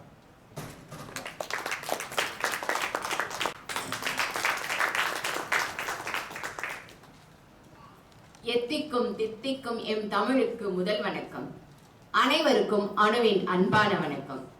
இந்த நிகழ்ச்சியை தலைமையேற்று நடத்தி கொண்டிருக்கும் முனைவர் மன்னை ராஜகோபாலன் ஐயா அவர்களுக்கும், சிறப்பு விருந்தினர் சரவணன் ஐயா அவர்களுக்கும் என்னுடைய கனிவான வணக்கத்தை பணிவோடு தெரிவித்துக் கொள்கிறேன். நிமிர்ந்த நன்னடையும் நேர்கொண்ட பார்வையும் நிலத்தில் யாருக்கும் அஞ்சாத நெறிகளும் திமிர்ந்த ஞானஸ்வருக்கும் இருப்பதால் செம்மை மாதர் திரும்புவதில்லையா. இந்த மகாகவி பாரதியாரோட வைர வரிகளை கூறி என்னுடைய உரைக்கு செல்கிறேன். பாரதி கண்ட புதுமை பெண். பாரதி கண்ட புதுமை பெண் என்ன? பேண்ட் ஷர்ட் போட்டுட்டு, ஹேர் கலர் பண்ணிட்டு, பாய் கட் பண்ணிட்டு இருக்கிறதா? அது மட்டுமல்ல, பெண்மை எப்படி புதுமையாக இருக்க வேண்டும் அப்படின்றத பத்தி பாரதியார், மகாகவி பாரதியார் சொன்னதை இன்னைக்கு உங்களோட பகிர்ந்துக்கிறேன். அவர் பெண்களுக்கு 9 கட்டளை இட்டார். எப்படி எல்லாம் அதாவது இருக்கணும், இந்த சமூகத்துல பெண்கள் எப்படி இருக்க வேண்டும் என்று இந்த சமூகத்திற்கு 9 கட்டளை இட்டார். அதுல ஆண் பெண் சமத்துவம், அப்புறம் நிறைய கல்வியில பெண்கள் சாதிக்க வேண்டும், சமூகத்துல பெண்களோட பங்கு இருக்கணும், சமூகத்துல தனக்கு இழைக்கப்படுற தீமைகளை எதிர்த்து போராடணும். ஏன்னா பெண்கள் மகத்துவமானவர்கள், தெய்வீகமானவர்கள். ஆணும் பெண்ணும் நிகரென கொள்வதால் அறிவிலோங்கி வையகம் தழைக்குமா. ஐயா இப்பெல்லாம் இந்த பசங்க எல்லாம் ப்ரொபோஸ் பண்றாங்கல்ல, ப்ரொபோஸ் பண்றப்ப பாத்தீங்கன்னா அழகியே மேரி மீ அப்படின்னு சொல்லிட்டு ஒரு மொட்டி போட்டுக்கிட்டு பொண்ணுங்க முன்னாடி நின்று எவ்வளவு பணிவா எவ்வளவு அழகா கொடுக்குறாங்க, எவ்வளவு தோழமை வந்திருக்கு. அதுக்காக தான் நான் இதை சொல்றேன். இப்போ உங்க காலகட்டத்துல எப்படி இருக்கும்? புருஷன் வீட்டில் வாழ போகும் பொண்ணு தங்கச்சி கண்ணே, சில புத்திமதிக சொல்லுறேன் கேடு முன்னே, மாமனார மாமியால மதிக்கணும், மாலையிட்ட கணவனைய துதிக்கணும். இப்போ ஒத்துக்குவாங்களா? இன்னைக்கு துதிக்கணும் அப்படின்னா ஒத்துப்பாங்களா? இல்ல இல்ல. அப்படி ஒரு தோழமை, இந்த ஒரு தோழமை உருவாவதற்கு முக்கியமாக வழிவகுத்தவர் நம்ம மகாகவி பாரதியார். எப்படின்னா அவர் கடையத்துல இருக்கிறப்போ, அதாவது கணவன் முன்னாடி போனா பின்னாடி மனைவி சுவாமி நாதா அப்படின்னு சொல்லி கும்பிடு போட்டு போயிட்டு இருந்த காலத்துல மனைவி மீது தோள் போட்டு கொண்டு அழகா சிங்க நடை போட்டு தங்க மகன் என்று வந்தாருன்னு நம்ம மகாகவி பாரதி அன்னைக்கு போனாரு. அந்த ஒரு தோழமை இன்னைக்கு நம்ம பசங்க ப்ரொபோஸ் பண்றதுக்கு யூஸ் பண்றாங்க. இப்போ இந்த மாதிரி இதுதான் சமத்துவமா அப்படின்னு கேட்டா, இன்னைக்கு இங்க இப்போ அன்னபூர்ணி நிகழ்ச்சி நிரல் பண்றாங்க இல்லையா, அவங்க கணவர் இன்னைக்கு குழந்தைய வீட்டுல பாத்துக்கிறாங்க. அது எவ்வளவு பெரிய. இன்னைக்கு இப்ப வானதி இங்க பேசுறாங்கன்னா அங்க அழகா உட்காந்து ஒவ்வொரு நிகழ்ச்சிக்கும் குழந்தைய பாத்துக்கிறாங்க. அவங்க கணவர் வந்திருக்காரு. இந்த மாதிரி ஒரு தோழமை இன்னைக்கு வந்திருக்கு. ஆனா பாரதி கண்ட சமூகத்துல அப்படி கிடையாது, அந்த காலத்துல அப்படி கிடையாது. ஏன்னா சங்க காலத்துல நம் சமூகம் சுயவரம் நடத்தியதுதான். ஆனா இடைப்பட்ட காலத்துலதான் நமக்கு பெண்ணடிமைத்தனம் வந்தது. அப்ப எல்லாருக்கும் நல்ல ஒரு விழிப்புணர்வு ஏற்படுத்துக்காக மகாகவி பாரதியார் இந்த மாதிரியான பாடல்கள் எல்லாம் செஞ்சார். இப்போ ஆணும் பெண்ணும் நிகரென கொள்வதால் அப்படின்றதுல சந்திராயன்ல இன்னைக்கு எத்தனை பெண்கள் வேலை செஞ்சிருக்காங்க. தமிழ் சமூகத்தை சார்ந்த பெண்கள் எல்லாமே எவ்வளவு பேர் செஞ்சிருக்காங்க. கல்பனா அவர்கள் அந்த பெண் விஞ்ஞானி அங்க வேலை செஞ்சிருக்காங்க. இப்போ எதிலும் பெண்கள், எல்லா துறையிலும் பெண்கள் வந்தாச்சு. இப்ப பார்த்தோன்னா நம்ம சமையல்னாலே அடுப்படியே திருப்பதி அப்படின்னு அந்த காலத்துல இருந்தது. இப்ப பாத்தீங்கன்னா நம்ம தாமு, வெங்கடேஷ் பட் இவங்க எல்லாமே சமைக்க வராங்களே, இதெல்லாமே ஏத்துக்கல. இந்த மாதிரியான ஒரு மாற்றம் வந்திருக்கு இல்லையா இன்னைக்கு. இப்போ பெண்கள் கல்வி மூலம் சாதிக்கணும். இப்ப அண்மையில அயலின்ற ஒரு வெப் சீரிஸ் வந்தது, நிறைய பேர் பார்த்திருப்பீங்க. அந்த வெப் சீரிஸ்ல எப்படி பருவம் எய்திய பெண்கள் ஒவ்வொருத்தராக படிப்பை விடுறத பரிதாபத்தை நம்ம பார்த்திருப்போம். கிட்டத்தட்ட ஒரு 25 மாணவிகள் படிச்சுட்டு இருப்பாங்க. 1ஆம் வகுப்புல இருந்து படிச்சுட்டு வருவாங்க. 8ஆம் வகுப்பு வரும் பொழுது அந்த பருவம் எய்தியவுடன் ஒவ்வொருத்தரா படிப்பை விடுவாங்க. அப்போ நாளைக்கு நம்ம எப்ப விடுவோம்? ஏன்னா அந்த கிராமத்தோட நியதி அது, பருவம் எய்தினால் பெண்கள் படிக்க கூடாது அப்படின்னு. இவங்க இந்த கும்மியடி பாடல பாடினாங்கல்ல, ஏட்டையும் பெண்கள் தொடுவது தீமை என்று இருந்தோர் மாய்ந்து விட்டார், வீட்டுக்குள்ளே பெண்ணை பூட்டி வைப்போர் விந்தை மனிதர் தலை கவிழ்ந்தான் இல்லையா? இன்னைக்கு எப்படி 95% பெண்கள் மாணவிகள் தேர்ச்சி பெறாங்க, 85% மாணவர்கள். ஆனா மாணவர்களை எந்த விதையில குறை தட்டல, பெண்கள் எவ்வளவு முன்னேறி இருக்காங்கன்னு சொல்றேன். இப்போ நம்ம வந்து ஐஐடியில படிச்சு ரிசப்ஷனிஸ்டா இருந்து இன்னைக்கு பெப்சி சிஇஓ இருக்காங்க இல்லையா, இந்திரா நோயி, அவங்கள பத்தி பேசாம இருக்க முடியாது இல்லையா? அவங்க வந்து நல்ல கட்டுப்பாடான குடும்பத்துல இருந்து பிறந்து வளர்ந்தவங்க தான். அவங்க கிட்ட அவங்க வீட்டுல என்ன மாமியார்லாம் சொன்னாங்களாம், நீங்க வந்து வீட்டுக்குள்ள வரப்ப இந்த கிரீடத்தெல்லாம் கழட்டி வச்சுட்டு ஒரு மருமகளாக, ஒரு மகளாக, ஒரு மனைவியாக தான் நீ உள்ள நுழையணும்னு அவங்க சொன்னாங்களாம். எனக்கு இந்த கல்ல வச்ச கிரீடெல்லாம் தேவையில்லை, கல்வி என்ற கிரீடம் இருக்கு அப்படின்னு சொன்னாங்களாம். ஐயா, அந்த காலத்துல பெண்களுக்கு வரதட்சணையா சீதனமா பொண்ணு பொருள் நகை கொடுத்தாங்க. ஆனா இன்னைக்கு வரதட்சணையா கல்வியும் தன்னம்பிக்கையும் பெற்றோர்கள் பிள்ளைங்களுக்கு கொடுக்குறாங்க. அதுவும் குறிப்பா பெண்களுக்கு இந்த ஒரு மாற்றம் வந்திருக்கு இல்லையா? இன்னைக்கு வந்து வேற வேற வேற லெவல்ல இருக்காங்க பெண்கள், எல்லா துறையிலும் மாறி போச்சு. இப்போ சமுதாயத்துல பெண்கள் பங்கு எப்படி இருக்கு அப்படின்னா, இந்திய தொலைக்காட்சிகளில் முதல் முறையாக அப்படின்ற மாதிரி இவங்களுக்கு ரொம்ப பொருந்தும். முதல் சட்டசபை உறுப்பினர், இந்தியாவிலேயே நிறைய முதல் மருத்துவர் அப்படின்னா இன்னைக்கு பாரதி கண்ட புதுமை பெண் பேசும் பொழுது நம்ம முத்துலட்சுமி ரெட்டி அம்மாவை பத்தி பேசாம இருக்க முடியாது. அவங்க வந்து அரசியலுக்கு வர்றதுக்கு தயங்கினாங்க. ஏன்னா அது வந்தா ஒருவேளை நம்மளால படிப்பை தொடர முடியாதோ அப்படின்னு. அதுக்கப்புறம் அவங்க அந்த இதுல வந்து தேவதாசி ஒழிப்பு முறை, அதனாலதான் இன்னைக்கு நமக்கு ஒரு MS சுப்புலட்சுமி அம்மா கிடைச்சாங்க. அவங்க வந்து இதுக்கெல்லாம் பாடுபட்டிருக்காங்க. ஒரு குழந்தை திருமணம் இருக்கக்கூடாது, விதவைகள் மறுமணம் வரணும் அப்படின்னுட்டு சாத்திரங்கள் பல பல கற்பாராம், சௌத்திரங்கள் பல பல செய்வாராம்னு அவ்வளவு படிப்புக்காக அவங்க செஞ்சிருக்காங்க.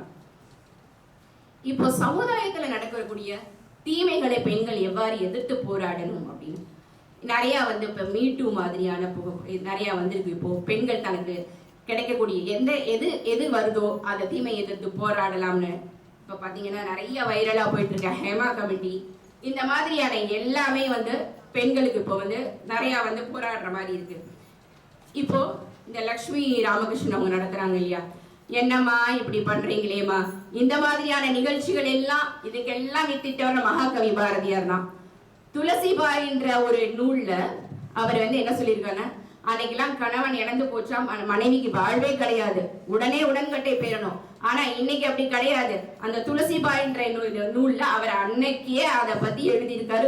கணவன் இறந்த பிறகும் மனைவி மறுமணம் செய்து கொண்டு வாழலாம், அப்படி உடன்கட்டை ஏற தேவையில்லைன்றதை எழுதியிருக்காரு. இப்போ இந்த சந்திரிகை காதையில விசாலாட்சி கதாபாத்திரம், அந்த கதாபாத்திரத்துல மறுமணம் செய்யும் பொழுது எப்படி ஒரு மனைவி வந்து கேட்கலாம், என்னெல்லாம் இருக்கலாம், தன்னோட உரிமையை சொல்றாங்க அவங்க அழகா. என்னோட கணவன் நல்லா படிச்சு அழகா இருக்கணும், மறுமணம் செய்துக்கணும்ன்றதுனால நான் எந்த வேண்டுதல் என்னை வந்து எனக்காக போனா போதெல்லாம் பண்ணிக்க வேணாம், நல்லா அழகா படிச்சிருக்கணும், என்னோட குழந்தை என்னுடன் இருக்கும் அப்படின்றாங்க. ஏன்னா மறுமணம் செய்யும் பொழுது பெண்களுக்கு குழந்தை இருந்ததுன்னா அது அவங்க அம்மா வீட்டுல தான் இருக்கும். ஆனா அந்த விசாலாட்சி கதாபாத்திரம் அந்த குழந்தை என்னோடு இருக்கும் அப்படின்றத ரொம்ப தெளிவா சொல்லுவாங்க. அதே பூலோக ரம்பையில பொட்டுக்கட்டுதலை பத்தி எவ்வளவு கொடுமை பெண்களுக்கு அப்படின்றத பத்தி சொல்லியிருப்பாங்க. காந்தாமணின்ற நூல்ல அவர் ரொம்ப அழகா பருவம் எய்துவதற்கு முன்னால திருமணம் செய்து வைக்கிற பெண்கள் எவ்வளவு கொடுமை அனுபவிக்கிறாங்கன்றத பத்தி ரொம்ப அழகா விளக்கியிருப்பாங்க. ஐயா சொன்னாங்களே, பாதகம் செய்பவரை கண்டால் பயங்கொள்ளலாகாது பாப்பா, மோதி மிதித்து விடு பாப்பா, முகத்தில் உமிழ்ந்து விடு பார்த்தா என்று பாரதியோட வைர வரிகள் எல்லாருக்குமே எந்த காலத்திலையும் அந்த காலத்துல பொருந்துற மாதிரி இருந்தது. ஏன் இப்படி எல்லாம் பெண்களுக்கு வந்து செய்யணும், ஏன் அவங்களை இவ்வளவு உயர்வா சொல்றாரு அப்படின்னா, பெண்கள் தெய்வீகமானவர்கள், மகத்துவமானவர்கள். அதனாலதான் பாஞ்சாலி சபதை பத்தி பேசாம இருக்க முடியுமா? பாஞ்சாலி சபதத்துல துயிலுயிர காட்சியில திரௌபதியை பார்த்து கண்ணபிரான் அருளால் தம்பி கலச்சிடவே வண்ண பொற்சேலைகள் வளர்ந்தனவே எண்ணத்தில் அடங்காவே அவை எத்தனையோ அப்படின்னு சொல்லியிருப்பார். தாய்க்கு இணைய ஒரு தெய்வம் இருக்கா? வேற யாருமே கிடையாது. அதனாலதான் அவ்வளவு தெய்வமானவர்கள், அவர்கள் அவ்வளவு மகத்துவமானவர்கள் அப்படின்னு சொல்றாரு. இதுல எப்படின்னா பாஞ்சாலிய வந்துட்டு ஒரு பாரத மாதாவாகவும், தர்மனை வந்துட்டு ஒரு இந்திய அரசராகவும், துரியோதனனை வந்துட்டு ஆங்கில அரசாகவும், பீமனை வந்துட்டு ஆங்கில அரசை எதிர்த்து போராடும் ஒரு கதாபாத்திரமாக ஒரு சித்தரிச்சிருப்பார். இது இந்த மாதிரியான ஒரு மகத்துவம். இப்பயே நான் வந்து பேசும் பொழுது எல்லாருக்கும் தோணும், என்ன பெண்கள் பேசுறாங்க, என்ன இருக்கு அப்படின்னு இங்க இருக்க ஆண்களுக்கு சமயம் தோணும். ஒரு சில இடத்துல ரொம்ப உயர்வா சொல்றாங்களேன்னு தோணும். ஆனா அன்னைக்கு நம்ம பாரதியார் ஒரு ஆண் தான். ஒரு அப்பா வந்து மகளுக்கு போராடுவது போல, ஒரு அண்ணன் வந்து தங்கைக்கு போராடுவது போல, ஒரு தம்பி அக்காவுக்கு போராடுவது போல, பெண்ணோட குரலா பெண்ணோட விவரம் எல்லாத்தையும் எடுத்து அவர் பேசியிருக்காரு. இதுதான் வந்து பாரதி கண்ட புதுமை பெண். இவ்வளோத்தையும் அவர் எடுத்து சொல்லியிருக்காரு. அதனாலதான் இன்னைக்கு இவ்வளவு மாற்றங்கள் வந்திருக்கு. இப்போ சென்னை மாநகர தந்தை மேயர் அப்படின்னு இருந்தது, ஆனா இன்னைக்கு சென்னை மாநகர தாய் பிரியான்னு வந்திருக்காங்க. இந்த மாதிரி எல்லாம் மாற்றங்கள் வருவதற்கு முக்கியமாக காரணம் இருந்தவர் பாரதி கண்ட புதுமை பெண் பேசிய நம்ம மகாகவி பாரதியார். அதனாலதான் அவர் மறைந்தாலும் அவருடைய வரிகள் மறக்காம, அவருடைய புகழ் மறக்காம, இன்னைக்கும் இத்தனை ஆண்டுகள் கழிச்சு அவருடைய நினைவரங்கத்தை நம்ம இந்த அரங்கத்துல கொண்டாடிட்டு இருக்கோம். நிறைவாக நான் இப்படி முடிக்கிறேன்.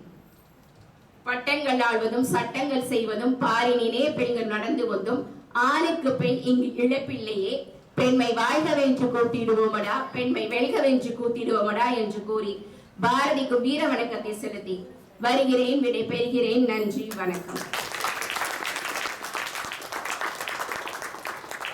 இன்றைய நிகழ்வினுடைய அமைப்பாளர் மிகச்சிறப்பான தன்னுடைய உரையினை கொடுத்திருக்கிறாங்க. ரொம்ப தெளிவான ஒரு வார்த்தையை சொன்னாங்க. இன்றைக்கு பெண்ணடிமை என்று சொல்கிற ஒரு வார்த்தையெல்லாம் வழக்கமெல்லாம் ஒரு 200-300 ஆண்டு காலத்தில் வந்து, அதற்கு முன்பாக ஔவையார், வெள்ளி வீதியார், முடத்தாம கண்ணியார் என்று எத்தனையோ பெண்பார் புலவர்கள் நம்முடைய சமுதாயத்தில் இருந்திருக்கிறார். சேர்மேன் என்கிற வார்த்தை ஆங்கிலத்தில் இருந்தது. ஏன் சேர் உமன் இல்லை என்றால் மேலை நாடுகளிலும் ஆணாதிக்கம் தான் இருந்தது. அப்படி இப்பதான் சேர் பர்சன் சொல்றோம். அப்படிப்பட்ட சூழலிலே பெண்ணுக்கு சம உரிமை கொடுத்த சமூகம் தமிழ் சமூகம் தான். இடையிலே சில மாறுபாடு, ஆதியிலே இல்லாமல் பாதியிலே வந்து சமூக நீதியினை கெடுத்த ஒரு நிலையினை அனுராதா அவர்கள் பேசி சென்றார். அவங்க சொன்ன வெங்கடேஷ் பட்டு வந்திருக்கிறாரு, அவங்க சமைக்கிறாங்க, தாமு சமைக்கிறாரு. இவங்கெல்லாம் சமைக்கிறதுக்கு முன்னாடி நலவென்பான்னு ஒரு காப்பியம் இருக்கு. நலன் தான் முதல்ல ஆண் சமையல் செஞ்சார். அதனாலதான் வீட்டெல்லாம் நாங்க ஏதாவது ஒரு முட்டைக்கு ஆம்லேட் போடுறோம், இல்ல ஏதோ ஒண்ணு செய்யறோம் அப்படின்னா சொல்லுங்க வீட்டுல நலவாகமா அப்படின்னா ஆம்பளை சமையலான நம் வாழ்த்துக்குரிய கொள்கை. தெளிவுறவே அறிந்திடுதல், தெளிவு தர மொழிந்திடுதல், சிந்திப்பார்க்கே கலிவளர உள்ளத்தில் ஆனந்த கனவு பல காட்டல், கண்ணீர் துளி வர உள் உருக்குதல், இங்க இவையெல்லாம் நீயருளும் தொழில்களன்றோ, ஒளிவளரும் தமிழ்வாணி அடியேனிற்கு இவை அனைத்தும் உதவுவாயே என்று பாரதி போற்றும் தமிழ் தாய்க்கும் பாரதிக்கும் என் முதல் வணக்கம். இயல், இசை, நாடகம் என்ற முத்தமிழையும் இங்கு வலம் வர செய்து கொண்டிருக்கும் எங்கள் வழிகாட்டி ஆசிரியர் செம்மல் மதிப்பிற்குரிய முனைவர் மன்னை ராஜகோபாலன் ஐயா அவர்களுக்கும், இந்த நிகழ்வினை சிறப்பு சேர்க்க வந்திருக்கும் சிறப்பு விருந்தினர் அவர்களுக்கும், அறிஞர் பெருமக்களுக்கும், அவையோருக்கும் என் அன்பான வணக்கங்கள். நான் என்னென்ன கருத்தெல்லாம் பேசலாம் என்று நினைத்திருந்தேனோ அதை அனைத்தையும் எனக்கு முன் பேசிய மாணவர்கள், ராமண்ணா, அனுராதா சகோதரி மற்றும் அனைவரும் பேசிவிட்டார்கள். அவர்களுக்கு என் சிறப்பு வணக்கம். முடிந்தவரை அவற்றை தவிர்த்துவிட்டு பேச பார்க்கிறேன். சொல்லாகி கல்வெட்டில் கதையாகி ஏட்டில் பதிப்பாகி அகமாகி புறமாகி இளங்கோ செய்யுளாகி வள்ளுவன் குரலாகி கம்பன் கவியாகி பாரதி பாட்டாகி படிப்போர் மனதை புனிதமாக்கி புகழடைய செய்வதுதான் தமிழ். அப்படிப்பட்ட தமிழை பாரதி எப்படி பார்த்தான், படித்தான், ரசித்தான், வியந்தான் என்பதை பற்றித்தான் நான் பேச போகிறேன். 5 வயதில் தன் தாயை இழந்த பாரதி தமிழை தன் தாயாக பார்த்தான். தமிழகம் தமிழுக்கு தகும் உயர்வளிக்கும் தலைவனை எண்ணி தவம் கிடக்கையில் இலகு பாரதி புலவன் தோன்றினான் என்று பாரதிதாசன் சொன்னது போல தமிழ் தாயின் தவத்தினால் வாராது வந்த மாமணியாய் பிறந்தவன் பாரதி. அதனால்தான் தன் தந்தை ஆங்கிலம் படிக்க அனுப்பினாலும் தமிழ் பால் குடிக்கவே ஏங்கினான்.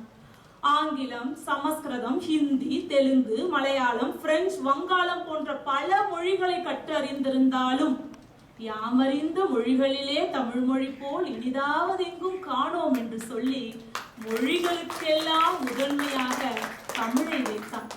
அந்த தமிழுக்காக தன் வாழ்நாள் முழுவதையும் அர்ப்பணித்தான். நிராகரிப்பு, பசி, பட்டினி, பிணி, பணப்பிரச்சனை, மற்றவர்களோடு மனப்பிரச்சனை என அனைத்தையும் தமிழுக்காக அனுபவித்தான். அவன் பராசக்தியிடம் வேண்டுகிறான். பசி, பிணி, பணப்பிரச்சனைகள் எல்லாம் தீர வேண்டும் என்று இல்லை, தமிழை பாட வேண்டும் என்று வேண்டுகிறான். அவன் வேண்டுதலை சொல்கிறேன், கேளுங்கள். பராசக்தி, காலையில் கண் விழிக்கும் பொழுதே பணப்பிரச்சனை, நான் என்ன செய்வேன்? உன் மகா அற்புதமான இந்த உலகத்தை எப்பொழுதும் கண்டு நான் பாட வேண்டும். அதற்காக என்னை இந்த அற்பமான அரிசி உப்பு பிரச்சனைகளில் இருந்து விடுதலை செய்ய மாட்டாயா? நான் என்ன செய்வேன்? இந்த பண பிரச்சனையால் என்னால் தமிழை பாட முடியவில்லை. நீ தமிழ் பாட விடாமல் இப்படியெல்லாம் அற்ப தொல்லைகளுக்கு என்னை உட்படுத்தி கொண்டிருந்தால் நான் நாஸ்திகனாகி விடுவேன். தமிழ் பாடும் மன தெளிவை கொடுக்கவில்லை என்றால் கடவுளையே நிராகரிக்க தயாராக இருந்தான் பாரதி. மோகத்தை கொண்டு விடு, அல்லல் என்ற மூச்சை நிறுத்தி விடு. தேகத்தை சாய்த்து விடு, அல்லால் அதில் சிந்தனை மாய்த்து விடு. யோகத்தில் நிறுத்திவிடு, அல்லால் என்ற ஊனை சிதைத்து விடு. பந்தத்தை நீக்கிவிடு, அல்லால் உயிர் பாரத்தை போக்கிவிடு. சிந்தை தெளிவாக்கு, அல்லால் இதை செத்த உடலாக்கு. தமிழ் பாடும் சிந்தை தெளிவு இல்லை என்றால் சாகவும் தயாராக இருந்தான் பாரதி. அவனுக்கு வறுமையை பற்றியோ குடும்பத்தை பற்றியோ பணத்தை பற்றியோ கவலை இல்லை. அப்படி இருந்திருந்தால் எட்டயபுர அரண்மனையில் வேலையே இல்லாத வேலை, அரசர் பொன்னும் புகழும் வாரி கொடுத்திருப்பார். அரசருக்கு புகழ் பாடி பொன்னும் பொருளோடும் வேலையே இல்லாத வேலையை செய்து கொண்டு சுகமாக இருந்திருக்கலாம். ஆனால் அரசருக்கு புகழ் பாட பாரதி விரும்பவில்லை. தமிழின் புகழை உலகம் பாட விரும்பினான். அதனால் அந்த வேலையே இல்லாத வேலையை மறுத்தான். அது மட்டுமா, எழுதும் கவிதைகளை ஆங்கிலேயரை எதிர்த்து எழுதாமல் போற்றி எழுதியிருந்தால் அரசாங்க பதவியில் அரச கவிஞராகவே செழித்திருப்பான். ஆனால் பாரதி அதையும் செய்யவில்லை. தான் வறுமையில் இருந்தாலும் பரவாயில்லை, தமிழ் வளமையாக இருக்க வேண்டும் என்று நினைத்து பாடுபட்டான். தண்ணீர் விட்டா வளர்த்தோம் சர்வேசா, இப்பயிரை கண்ணீரால் காத்தோம் என்றான். ஆம், தமிழ் பயிரை தன் கவிதைகளால் காத்தவன் பாரதி. தன் குருதியை மையாக்கி தமிழ் இலக்கிய பெருமைகளை எழுதினான். ஷெல்லி, ஷேக்ஸ்பியர், வாட்ஸ் விட்மன் போன்ற பல மேல்நாட்டு அறிஞர்களின் கவிதைகளை படித்து வியந்த பாரதி சொல்கிறான், யாமறிந்த புலவரிலே கம்பனை போல் வள்ளுவனை போல் இளங்கோவை போல் பூமிதனில் யாங்கனும் பிறந்ததில்லை. கம்பன் என்றொரு மானுடன் வாழ்ந்ததும், சேரன் தம்பி சிலம்பை இசைத்ததும், தெய்வ வள்ளுவன் வான்மறை செய்ததும் என கம்பனையும் வள்ளுவனையும் இளங்கோவையும் நினைத்து புலனாகிதம் அடைகிறான். கம்பன் இசைத்த கவியெல்லாம் நான் என கம்ப கவியில் தன்னையே கரைத்துக் கொள்கிறான்.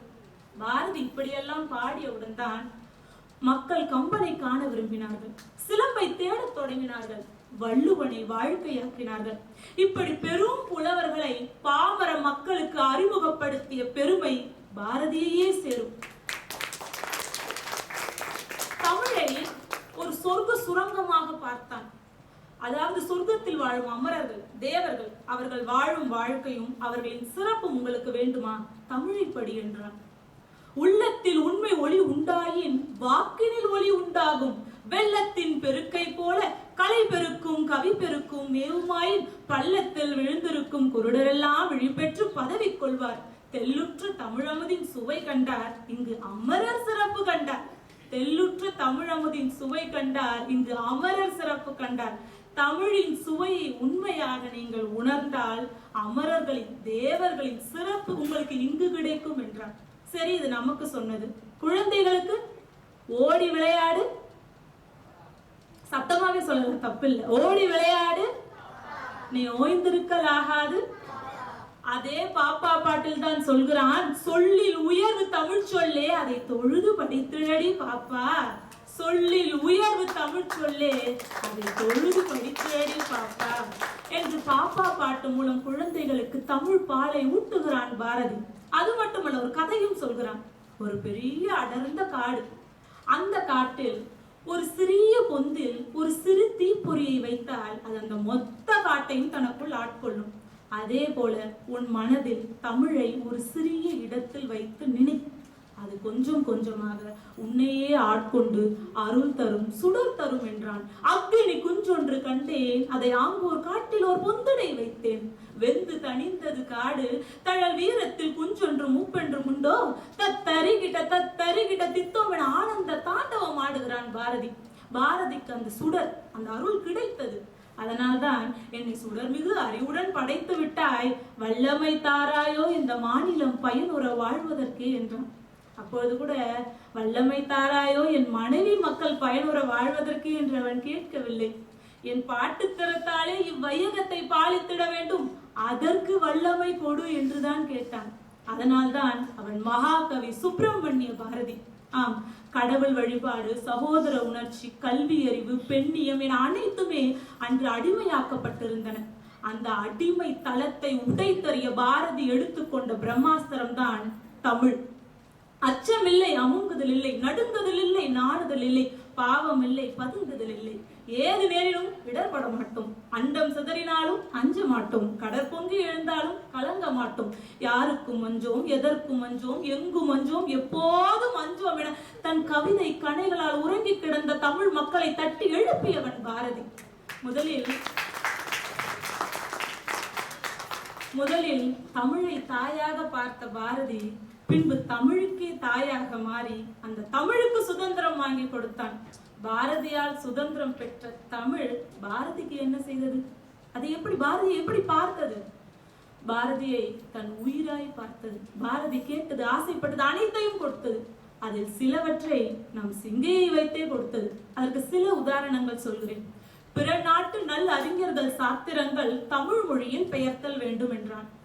நம் சிங்கப்பூர் நூலக வாரியம் பல பிற நாட்டு அறிஞர்களின் நூல்களை தமிழ் மொழியில் மொழிபெயர்த்து வைத்திருக்கிறது. இரவாத புகழுடைய புது நூல்கள் தமிழ் மொழியில் இயற்ற வேண்டும் என்றான். சிங்கப்பூர் தமிழ் எழுத்தாளர் கழகம் மாதந்தோறும் அதை செய்து வருகிறது. சேமமுற வேண்டுமெனில் தெருவெல்லாம் தமிழ் முழக்கம் செழிக்க செய்வீர் என்றான். தெருவெல்லாம் என்ன, சிங்கை மண்ணெல்லாம் நம் மண்ணை ஐயா தமிழ் முழக்கம் செய்து கொண்டு வருகிறார். 100 ஆண்டு புகழுடன் வாழ வேண்டும் என்றான். 39 வயதில் மறைந்த பாரதிக்கு இந்த ஆண்டு 142 வயது. 100 ஆண்டுதான் பாரதி கேட்டான். ஆனால் தமிழ் தன்னுயிர் தந்து நான் வாழும் வரை நீயும் புகழுடன் வாழ்வா என வரமளித்தது. என்னென்று சொல்வேன். தமிழால் பாரதி தகுதி பெற்றதும் தமிழ் பாரதியால் தகுதி பெற்றதும் என்னென்று சொல்வேன் என்று பாவேந்தர் சொன்னது உண்மை, வெறும் புகழ்ச்சி அல்ல.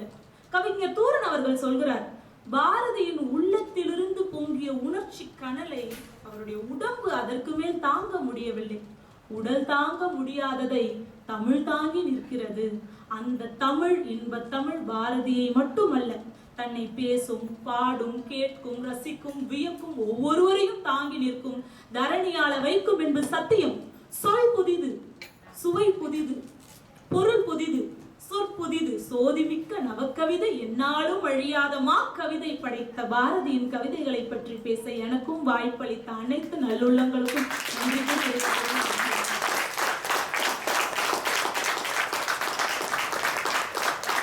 நல்லா பேசினாங்க, சிறப்பா பேசினாங்கன்னு சொன்னா ஏதோ ஒரு சம்பிரதாயமான ஒரு பாராட்டா போடுங்கிறதுக்காக நான் இவரை பாராட்டுவதை கொஞ்சம் நிறுத்தி வைத்துவிடுகிறேன். ஏனென்றால் நீங்கள் உங்கள் கைத்தட்டலிலே சொல்லிவிட்டீர்கள். உயர்ந்தபட்ச வார்த்தைகள் கிடைக்காததால் நான் பாராட்ட மறுக்கிறேன். அடுத்ததாக தொடர்ந்து பத்மா கணேஷ் அவர்கள் தன்னுடைய பாடலினை தருகிறார். மொழியின் சிறப்பை, பெருமையினை வலியுறுத்தும் விதமான அழகிய பாரதியின் பாடல்.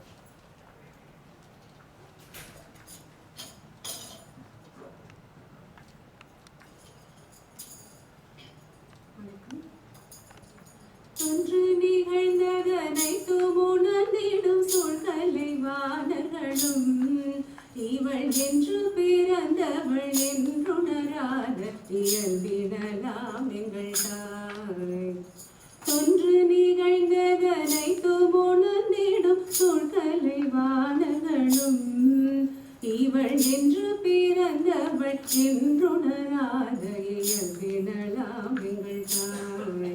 எங்கள் தாய், எங்கள் தாய், எங்கள் தாய், எங்கள் தாய், யார்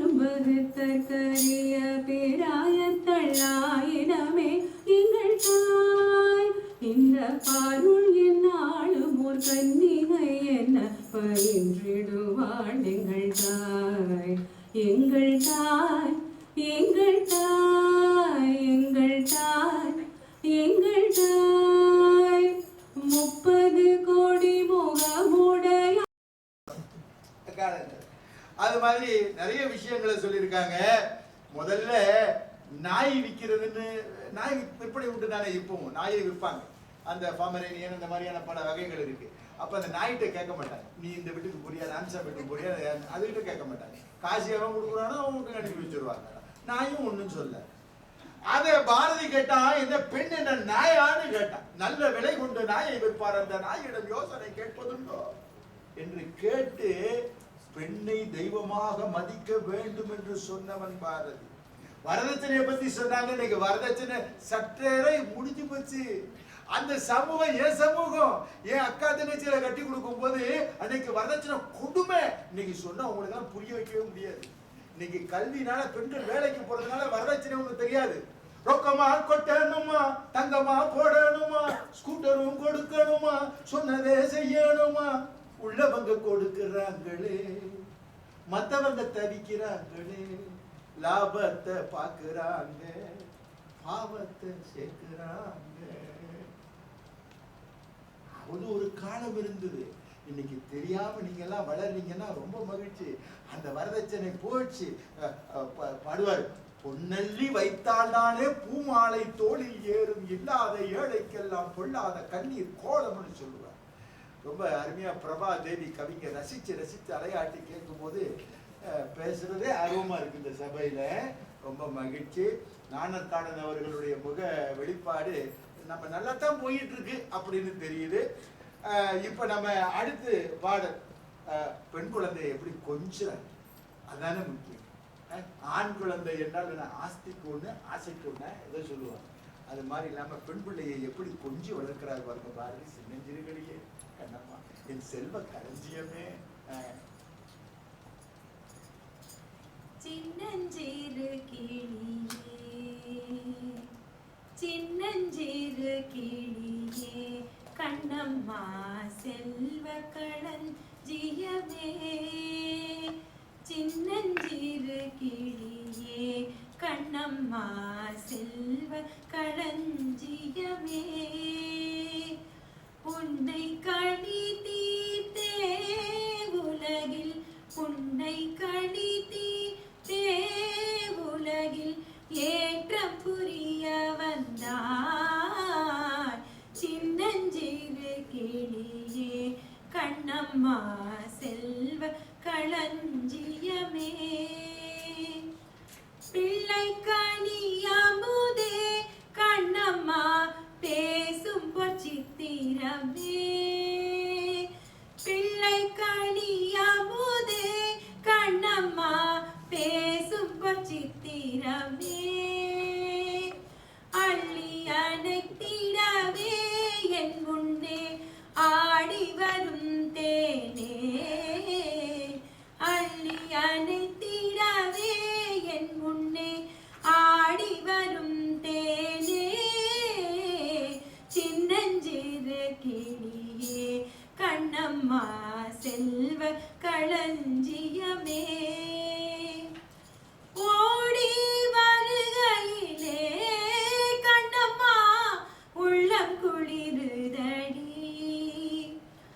ஓடி வருகையிலே கண்ணம்மா உள்ளம் குளிருதடி. ஆடி திரிதல் கண்டால் உன்னை போல் ஆவி தழுவுதடி. ஆடி திரிதல் கண்டால் உன்னை போல் ஆவி தழுவுதடி. கன்னத்தில் முத்தமிட்டால், கன்னத்தில் முத்தமிட்டால் உள்ளந்தான் கல்வெறி கொள்ளுதடி. கன்னத்தில் முத்தமிட்டால் உள்ளந்தான் கல்வெறி கொள்ளுதடி. உன்னை தழுவிடிலோ கண்ணம்மா உன்மதமாகுதடி. உன்னை தழுவிடிலோ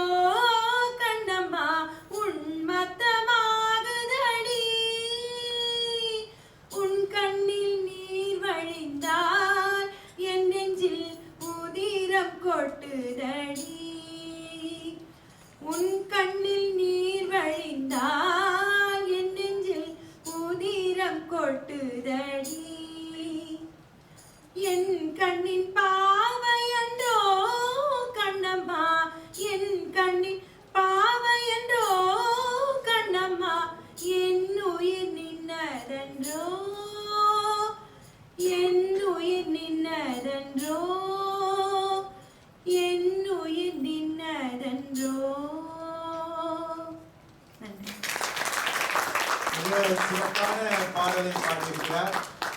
இந்த உன் கண்ணில் நீர் வழிந்தால் என் நெஞ்சில் உதிரம் கொட்டுதடி என்பது திரைப்படத்திலே கணவன் மனைவியினுடைய அன்பிற்காக பாசத்திற்குரிய பாடலாக திரையிலே பதிவு செய்திருந்தார்கள் என்று சொன்னாலும் அது மகளுக்காக எழுதப்பட்ட பாடல். பாரதி தன்னுடைய மகளினை நினைத்து கன்னத்தில் முத்தமிட்டாள் உள்ளம்தான் கல்வெறி கொள்ளுதடி.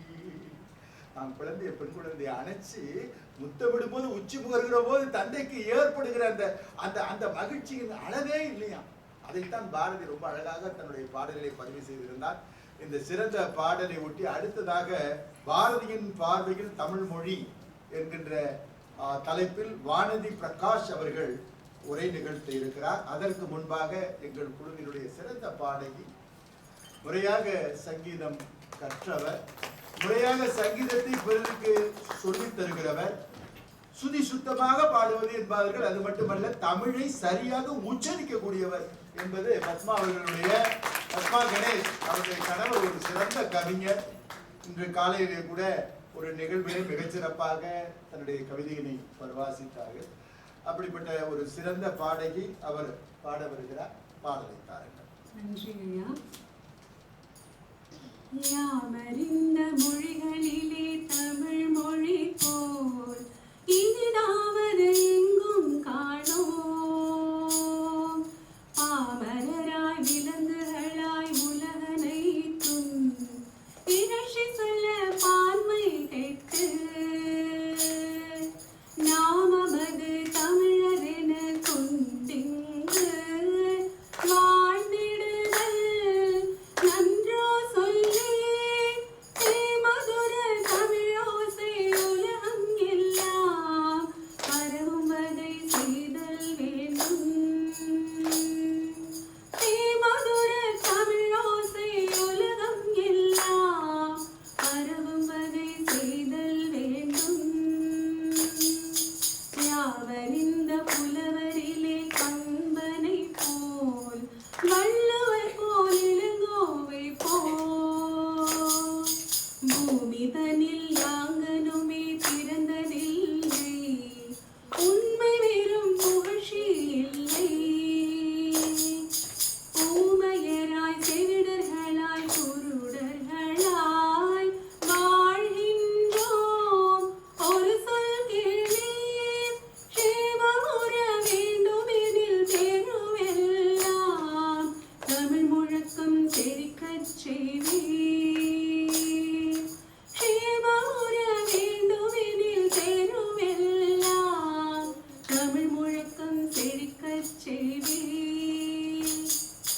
பிற நாட்டு நல்லறிஞர் சாத்திரங்கள் தமிழ் மொழியில் பெயர்த்தல் வேண்டும்.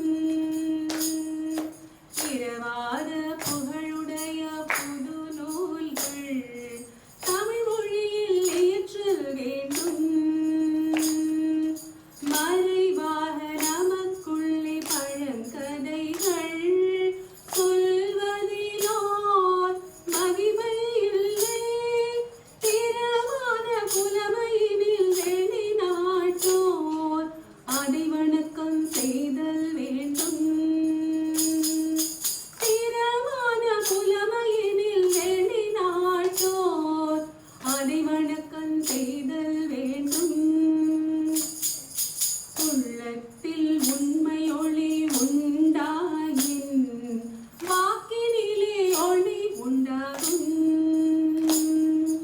வெள்ளத்தின் பெருக்கை போல் கலை பெருக்கும் கவி பெருக்கும் தேவுமாயின்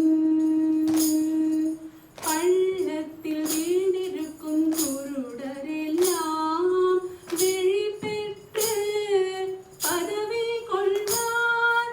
தெல்லுற்ற தமிழமுதின் சுவை கண்டார். இங்கமரர் சிறப்பு கண்டார். தெல்லுற்ற தமிழமுதின் சுவை கண்டார். இங்கமரர் சிறப்பு கண்டார். இங்கமரர் சிறப்பு கண்டார்.